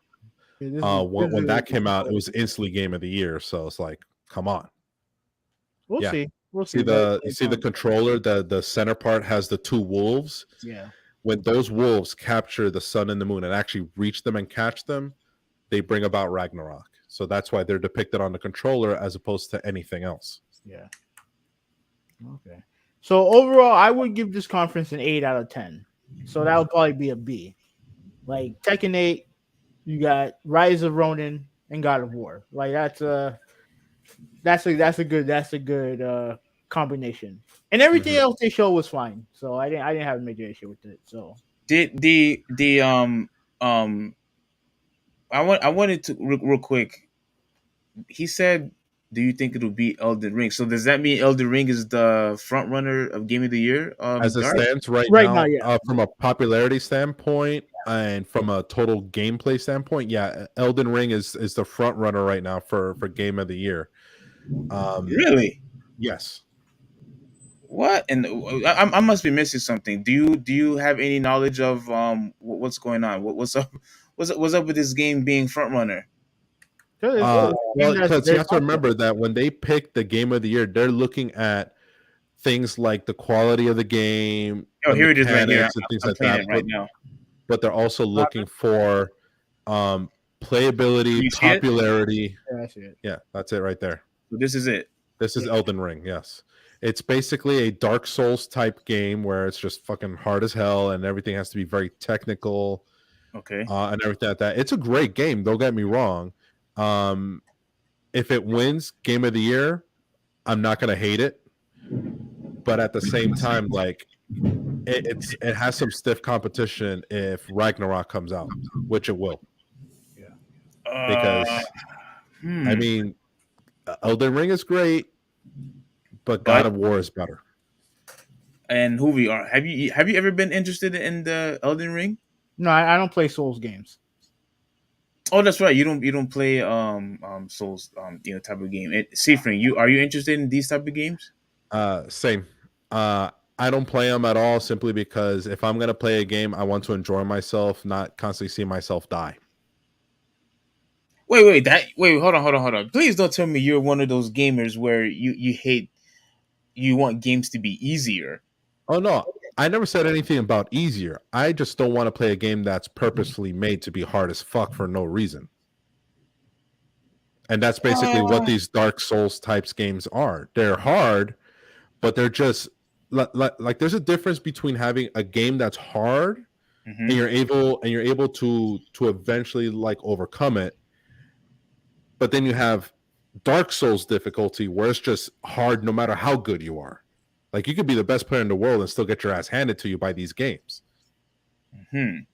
And that's where the difference comes in. There's a difference between hard and Dark Souls hard.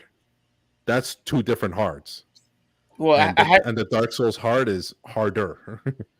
I had to ask you that because there has been a lot of controversy going on where people were saying, "Oh, we need all games need to have an easy, hard mode," and people are saying, "Oh, I just want to blaze through the game," and I'm just like, a game is actually more fun to play when there's actually some type of resistance in the game.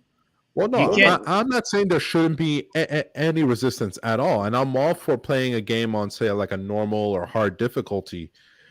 But at the same time, like, I want to be able to progress. And if the game is just too fucking hard or it's designed to be that hard that you Mhm. can't progress at all, there's a problem. And that's what these Dark Souls types games are.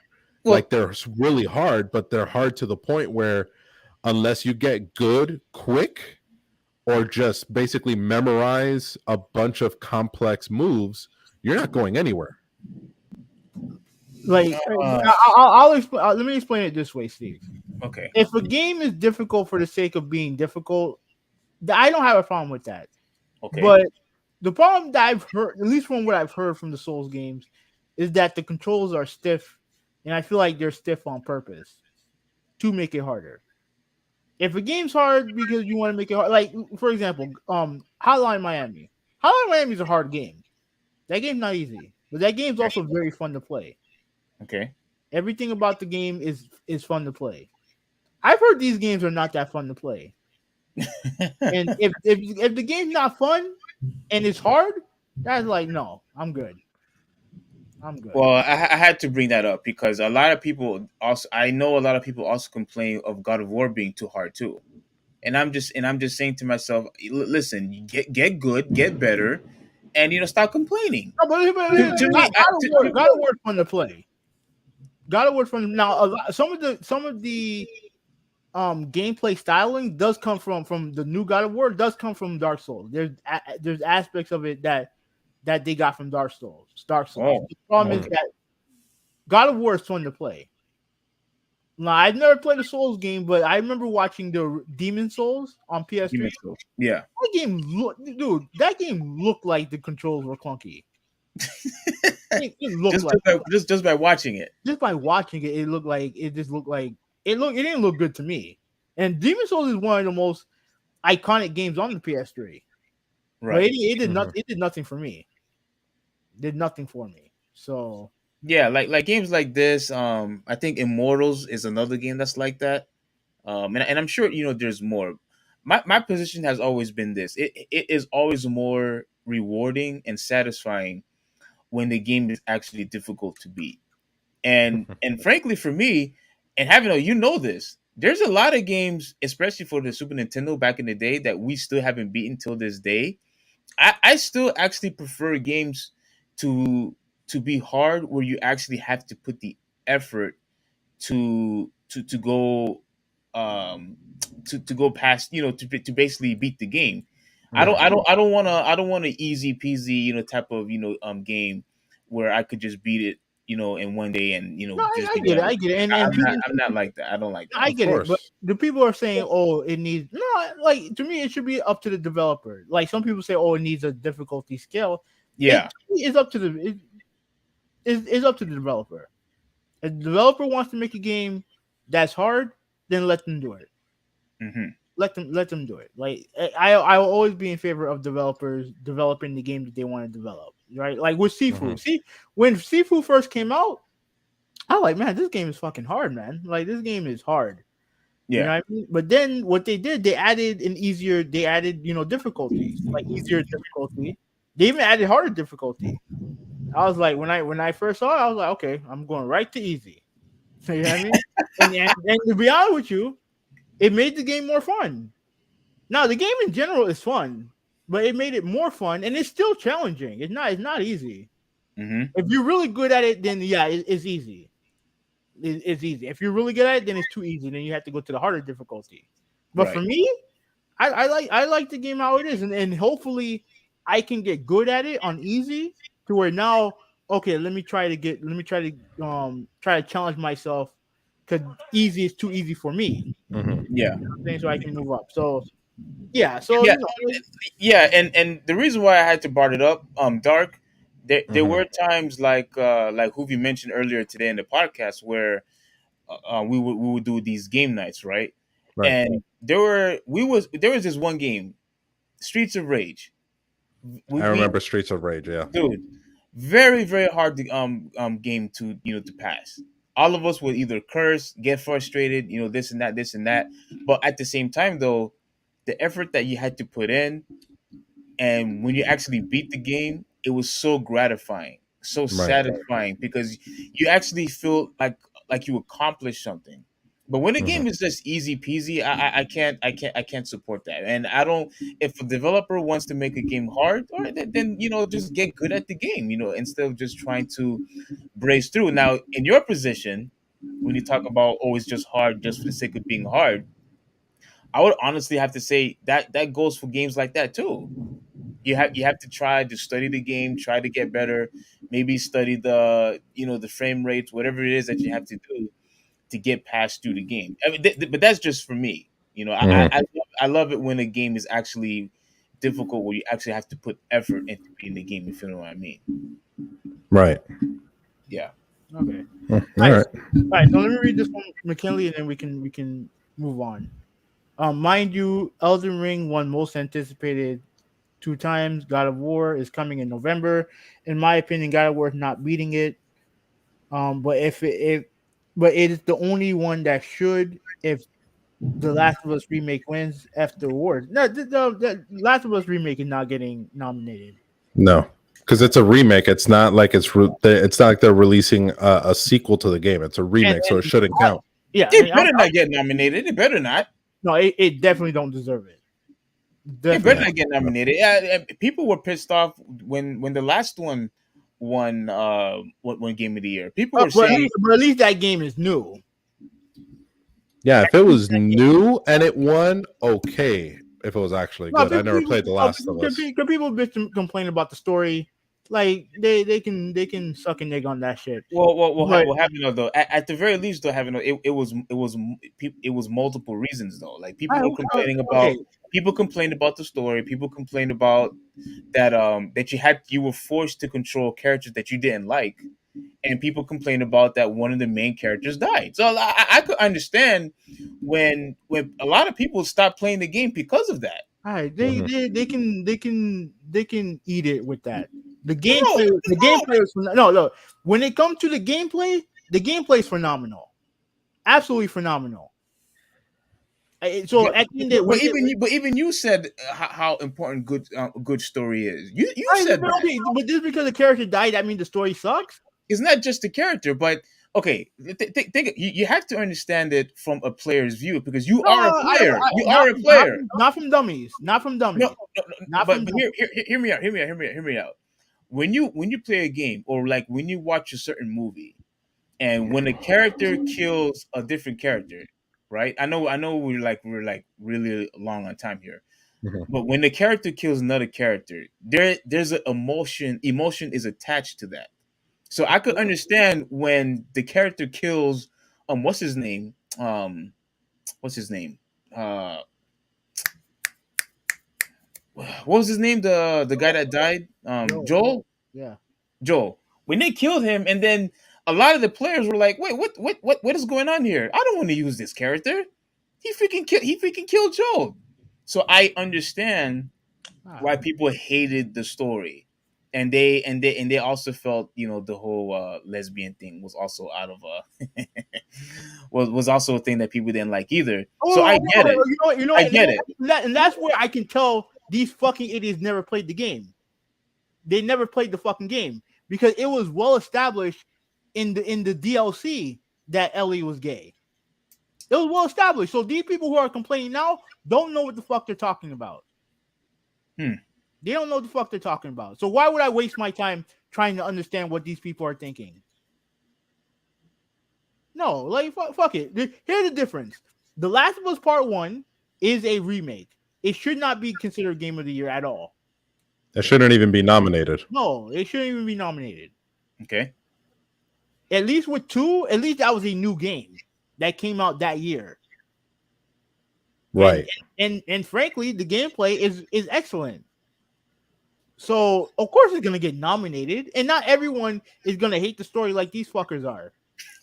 So like, who cares? At the end, if you don't like the story, then don't play the game. It's that simple. The Well, problem is that's what happened. A lot of people, stop playing. okay, but the game, okay, right, that's cute. But the game still sold a whole bunch of copies, millions upon millions of copies. Yeah, that's true. I'll give you that. Yeah, that's true. Mm-hmm. But people did say Ghost of Tsushima should have won. So, I mean, yeah, that was my game of the year. Definitely, that was mine. One last thing, Kim Master. Mine was Resident Evil, but yeah. So, okay. So, all right. This is the last topic, right? Yeah. G4 hit with major layoffs. Oh, hold on. What was what did McKinley say? Wait, he said one last thing, Ken Masters' divorce meme died. No idea what the hell he's talking about. No, I know what he's talking about. I know what he's talking about. We'll discuss that on Monday. Yeah, right. we're gonna talk about that stuff. That's a Monday thing. I will not be involved. I'm not gonna read this because this goes without saying. No, I'm gonna tell you right now the reason why G4 TV failed when it did back in the day, and even its revival is just as quickly being removed. And the reason is, look at how quickly it was for us to find all the information we wanted when it came to Nintendo Direct or PlayStation State of Play or the Ubisoft thing. The internet itself and the ability to access the information so quickly is what killed G4 TV. The first time, and now even more so this time. Because why would I want to wait around for a show that's going to come on at a specific time on a specific day when I can Google search whatever the hell I want, the exact things they're going to talk about, if not more what they're going to talk about, at my fingertips. Yeah. And I'm telling you, that's what killed G4. As good as it was as a concept, the internet killed it. Specifically, the internet and the ability to readily access this gaming news that quick. Yeah, and to add to that, you have a lot of people who goes on YouTube, which is, like you said, internet. A lot of people have just better personality. They do presentations better. True. They go straight to the point. And when you have so much access, when you have options, a lot of people are not going to go for G4 when you have all these other options on the other side. Exactly. That's what it comes down to, is the accessibility, the information, and the presentation of that information. When you stack TV in any capacity to the internet, can't beat it. It just can't be beat. The internet is going to be triumphant for many, many years to come because of that. The access to information so quick sometimes that, like, here's a perfect example. So you guys remember Steve Irwin, the crocodile hunter, right? Mm-hmm. Oh yeah. Okay, so you remember that he died long time ago now. He died from a stingray barb to the chest, pierced his heart, killed him almost immediately, right? Yeah. He lived for a little bit after, but it wasn't long. So he was out on a boat, out on the ocean. There was no cell phone signal, no nothing. Oh, I think he's out again. Is he out? Can you hear him? Didn't Okay. Who's up? No, you're good. You're good. You froze for a second there. Yeah, you Oh, froze. okay. The last thing I heard Perfect. you say was when he was in the ocean. Okay, so yeah, he died on a boat in the open ocean, far from any form of communication. News of his death didn't start posting on news stations and stuff till they brought his body back to shore, right? Mm-hmm. Right. Reddit. There was a Reddit post made literally minutes after it happened from someone on the boat that Steve Irwin had just died. Mm. Reddit was there was still was a thing back then. I didn't know Yeah. Reddit existed back then. Reddit's been a Man, thing for a lot longer than you think. oh man. But yes, somebody on the boat made a post to Reddit before they even got back to shore saying Steve Irwin was killed by a stingray. Wow, man. That is the power of the internet. People on the internet knew he died before his family knew, before the rest of the world knew, before regular ass news stations knew. The internet knew first. And that's why the internet will always be the end all be all when it comes to information, because it's always readily available at your fingertips. You carry around in your pocket nowadays with your cell phones. We're using the internet right now to pass along information that we ourselves were able to quickly find. That's why G4 TV was never going to be a big thing post its original cancellation. I know they tried. It's still a great concept, but if all it's going to be is just gaming news, the internet does it faster and always will. Now here's And oh, go ahead. Go ahead. no, and like you said, traditionalists is there are some people who do a better job of presenting that information for free on YouTube. You literally go to a YouTube channel, tap tap tap, find your favorite user, your favorite streamer, and they do a better job of presenting that information. One, without commercial breaks, and two, sometimes they're a more likable presenter. Yeah. So at the end of the day, it's that ease of information and the ability for a regular person who sometimes is more charismatic, they're more able to articulate the passing along of that information. And at the end of the day, you go to YouTube, it's 100% free. You might watch an ad or two, but most of it is commercial free. Yeah. When you have guys like, especially they're funny. Like I love watching, Angry Joe. He's really, really funny. People like watching him. People like watching Maximilian. People like watching Review Tech USA, et cetera, et cetera, et cetera. So when you have all these guys who frankly are better than you, they're not going to survive. And here's the one thing I want to mention. Me and Hoovy actually had an argument about this. I said the only way, in my opinion, that they could have survived is that you brought back all of the original cast from the original G4, not these newbies, not these new people that people didn't care about. Right. I said they might have they probably would have lost anyway, but I thought they would have had a much better fighting chance if they brought the original cast back, because personality still matters. You know what I'm saying? For sure. Charisma, all the other stuff. The gaming news is just part of the package. Like you and I mentioned, the presentation, the personality, how you say, how articulate can you be, etc., etc. All of those falls under the exact same umbrella. And I said, if they don't bring the original cast back, they should have even started making G4 in the first place. They should never started. Yeah, I mean, they weren't going to survive anyway, regardless of who they brought in. I mean, they could have brought in flipping a bunch of A-list top shelf people from Lord knows where, and it still would not have. It might have been a slower burn, but eventually it would have fizzled out anyway. So there's literally nothing they could have done to save it. It was doomed to fail. And I'm gonna tell you, and you pretty much said it, Dark, that G4 originally was benefited with the fact that gaming news and gaming content was not mainstream. Like it was unique to see a gaming channel on your cable and your cable network and your cable lineup. Yeah.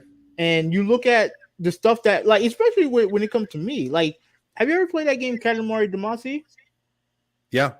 Katamari Damacy. Yeah. The first time I ever heard about that game was from G4. Yeah. They talked about the game and I'm like, whoa, what is this? Because IGN was still around, whatever. But like a lot of people It didn't wasn't have, mainstream. yeah, it wasn't mainstream, and not a lot of people didn't have the internet access that we do now. No, that You is know what I mean? 100% true. Like Yeah, back then, when G4 TV was at its peak, access to the internet, at least high speed internet, was fairly limited. Most people Yeah. were still on, the 56K modem. yeah. So that ready access that we have now didn't exist back then. So yeah, if you wanted to get the latest and greatest news on this game or that game or this thing or that thing when a game was gaming related, yeah, you had to tune into G4 TV. And more But importantly, watching the game. Because one thing to look at pictures on a magazine, but now you're exactly, seeing the game. the And internet you also killed magazines too, like gaming magazines. that's true. Same Oh deal. man, yeah, Game Pro, Oh yeah, Game Blue Pro, PlayStation Magazine, Nintendo Play, Power, Yeah. yes, all gone because of But, the internet. but like I said, G4 was doomed. I to me, It I was always done thought that regardless. was doomed regard. It didn't matter if they bought back, Morgan Webb and Kevin Pereira or all these other people. They weren't it was never going It to didn't matter. it wasn't gonna come back in this form. The And only thing that G4 TV might have is if they were to quickly. I mean, they're not going to do it now. It's already way too late to try and establish themselves as, like to something similar to what IGN is, but focus solely on games and not just be like this giant media thing, but just focus on games. But even then, it's already too late for them to yeah, do that at this point. but you have so many YouTubers and Twitch streamers who do the same thing. And better in some Yeah, cases. yeah, frankly, better in some cases. Yeah, so it's like it was doomed to fail from jump. Yeah. It was doomed to fail. Well, the thing is, And though, Dark, they had different, elements, in the show. Because remember, you had the attack of the show, you had what was that dude name? I forgot the guy's name. Where he would review, movies. He would come on certain days, and then he would actually review, a lot of movies, and he would let us Mhm. know if this game was a buy, a rent, or a Right. pass. yeah, And there was this, and there was yeah, one more. There was Cheat. I think there was Cheat. That one I think died the quickest in the G4, more as the faster than the other shows. But for me, I disagree with partially, because I do think they would have had a fighting chance if they did bring back the Morgan Webb and the Kevin but Pereiras but and all I the but don't other like think I so. said, but like no, because first of all, like all those people are out doing like, and I remember, and I watched our debate over it. Morgan Webb is doing her own thing. Like Olivia Munn is doing her own thing. Rebranding G4 was not the issue. The issue was that they didn't realize that the content that they made back in 2002 is being duplicated today with everything else. IGN, GameSpot, Game random Informer. YouTubers, like all these entities are out there now. So they're not what they're doing now is not unique. Nope. Not unique. Now, that G4 was the first time I ever watched esports of SOCOM and Halo Mhm. and stuff like that. Now these games have their own channels dedicated to esports. Yeah. Yeah. So And why easily finding them for free yeah. online. So why would I waste my time watching G4? What's the point? Like if I get my gaming reviews from one area, then I get like interviews in another place. If I'm going to all these different places, why the hell would I watch G4? Like I don't even know where I know G4 is on Twitch, but is that all is only on Twitch? No idea. I don't know. Yeah, I don't know either. I don't know either because I didn't have an interest watching it because like I already had all my gaming news covered. Like all I gotta do is scroll down Twitter and I don't know what's going on. All I gotta do is scroll down Twitter and I know what's going on. Mhm. The only way that I can see them surviving or Mhm. even thriving at this point in time is if they do something different. And how different can you make? Well, how different can you make covering video games at this point in time? The thing is that at this point they're so late in the game when it comes to rebranding themselves that even if they brought back all of the original talent that they had Mhm. before, it wasn't going to matter when they first came back. It's matter even less now because again, you have people who are better at this and they're doing it from home. They're doing it like you and me right now, sitting in their room, in front of a poster or a green screen or however they like to present themselves, and they're doing a better job of passing along that gaming news, that gaming information to us, the consumer, than any TV channel could ever do. And it doesn't matter production costs because again, ease of access. How quickly can I get this information? And why would I sit down and wait for a on a particular channel for a particular program to come on at a particular time Yeah. when I can go whenever I want Hmm. to YouTube, to Facebook, or wherever the hell you get your gaming news from? Click, click, bam, and I'm looking at it right now. I'm watching somebody already talk about it Yeah. because Right. again, these are people in their homes, just like you and me, who don't have any kind of production costs or any overhead to begin with. They're literally come on quick. They're able to throw themselves in front of a green screen, headphones, microphone, camera, bam, they get online and they'll talk and give you all the information you want. There's a guy right now that I occasionally see on TikTok. TikTok only lets you do video length 1 to 3 minutes at most. And Yeah. there's a guy who specifically does what you missed in gaming this past week in 60 seconds, and he literally gives you so much information in 60 seconds that you're like, damn, why do I even bother going to YouTube at this point Yeah. where I'm watching somebody's video for 10, 15, 20, 25 minutes Yeah. when I can get the same information in 60 seconds? The only way you can combat that is where if you have hosts who have great personalities. If they can get someone to care about their opinion, boom, there you have it. That's the only way you can get somebody to care about stuff that you're talking about. Because like you said, you can get information quickly from anywhere, right? But if you have a personality, if you can generate an audience and you can get them to wait with bated breath. Let's say if your show comes on at 8 o'clock, right? If you can get that audience to wait for 8 o'clock for you to tell them what's going on, then you're golden. Yeah, But they didn't have that, and it's not the fault of the talent. It just is what it is. it is what it is. Yeah, it is what I, it Yeah. is. Yeah. And real quick, it said here. I'm not going to read the whole thing. Just this one tiny sentence. It said, "I truly cannot imagine the company continuing to produce our slate of content without the people we've lost today," said one employee. And the timing of severity of the cuts took staff by surprise, with talent showing up on one set today ready to film only to have programming canceled as HR reps met individually with employees. While it's not clear that the extent of the layoffs will be, one source said that those affected were told that they would receive anywhere between 16 and 6 months based on their tenure with Comcast G4 parent company. So, dude, it.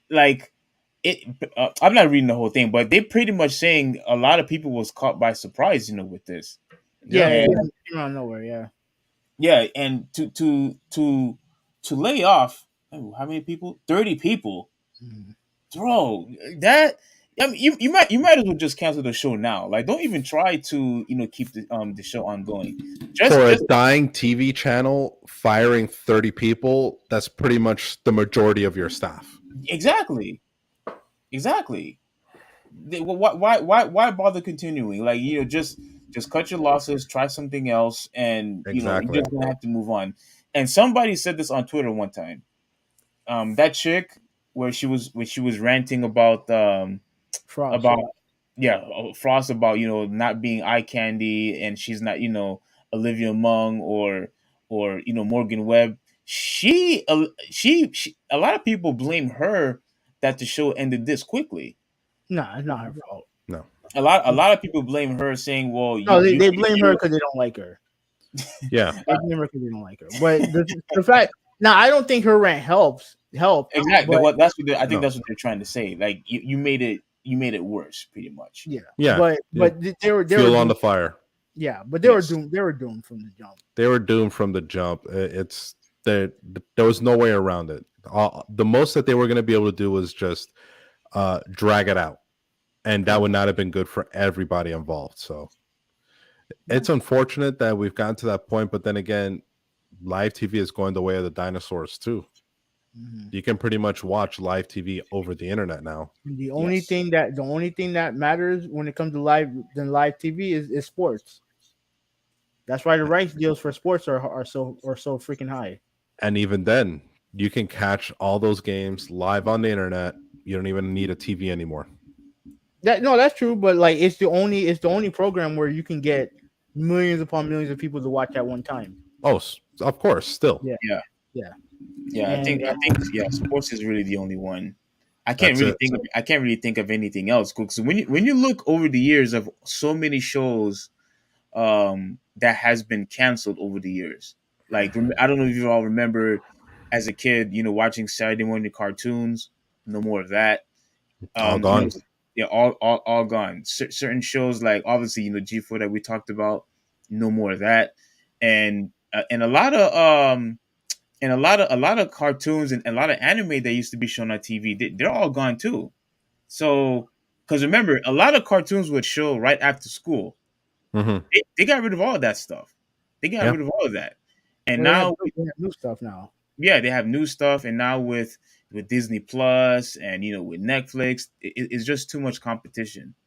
It's just too much That's right. competition, and with all this competition, with all these options that we have, it was bound to happen to G4. Yeah. It was just bound to happen. A lot of things got canceled, and they were getting canceled too. I mean, just cancel it now, man. Just cancel it now. You know what I think would have Get it over with. Yeah, you know what I think would have saved it. I think if they had more gaming focused programming, like what they used to have when it came to like I remember they had this thing called where I think they had a top 10 list where they would show off like top 10 stuff when it comes to like games and stuff like top 10 fighting games, top 10 this, top 10 that. And I feel like if the content was more gaming focused than whatever the hell they were doing, All the then other gimmicks that they were doing. yeah, I felt like it would have been. I don't feel think like so. it would have gone. No, you may be right, but I feel like it would have given more of a chance. It given more the new users something to. The problem is if they did something like that where 100% of their programming was gaming No, centralized. not 100%. But I'm talking about more. If the conversation was more like more geared toward the actual gaming aspect of it. You get like for example, during that whole rant that Frost got into about sexual harassment, right? About sexual harassment and all that other stuff. Mhm. She was talking about what happened with GTA with not GTA but what's that thing called? Red Dead Redemption Online, right? And how Okay. Rockstar fucked that shit up, right? If they had because every major outlet gives Rockstar a pass. Every major outlet gives them a pass. If there was an outlet like with the clout that G4 had, go after Rockstar and call them out on their bullshit. Yeah, I think that would resonate with people. Oh, you know what? You might be right.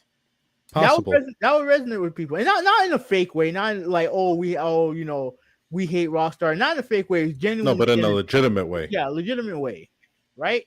Then yeah, maybe that would help them.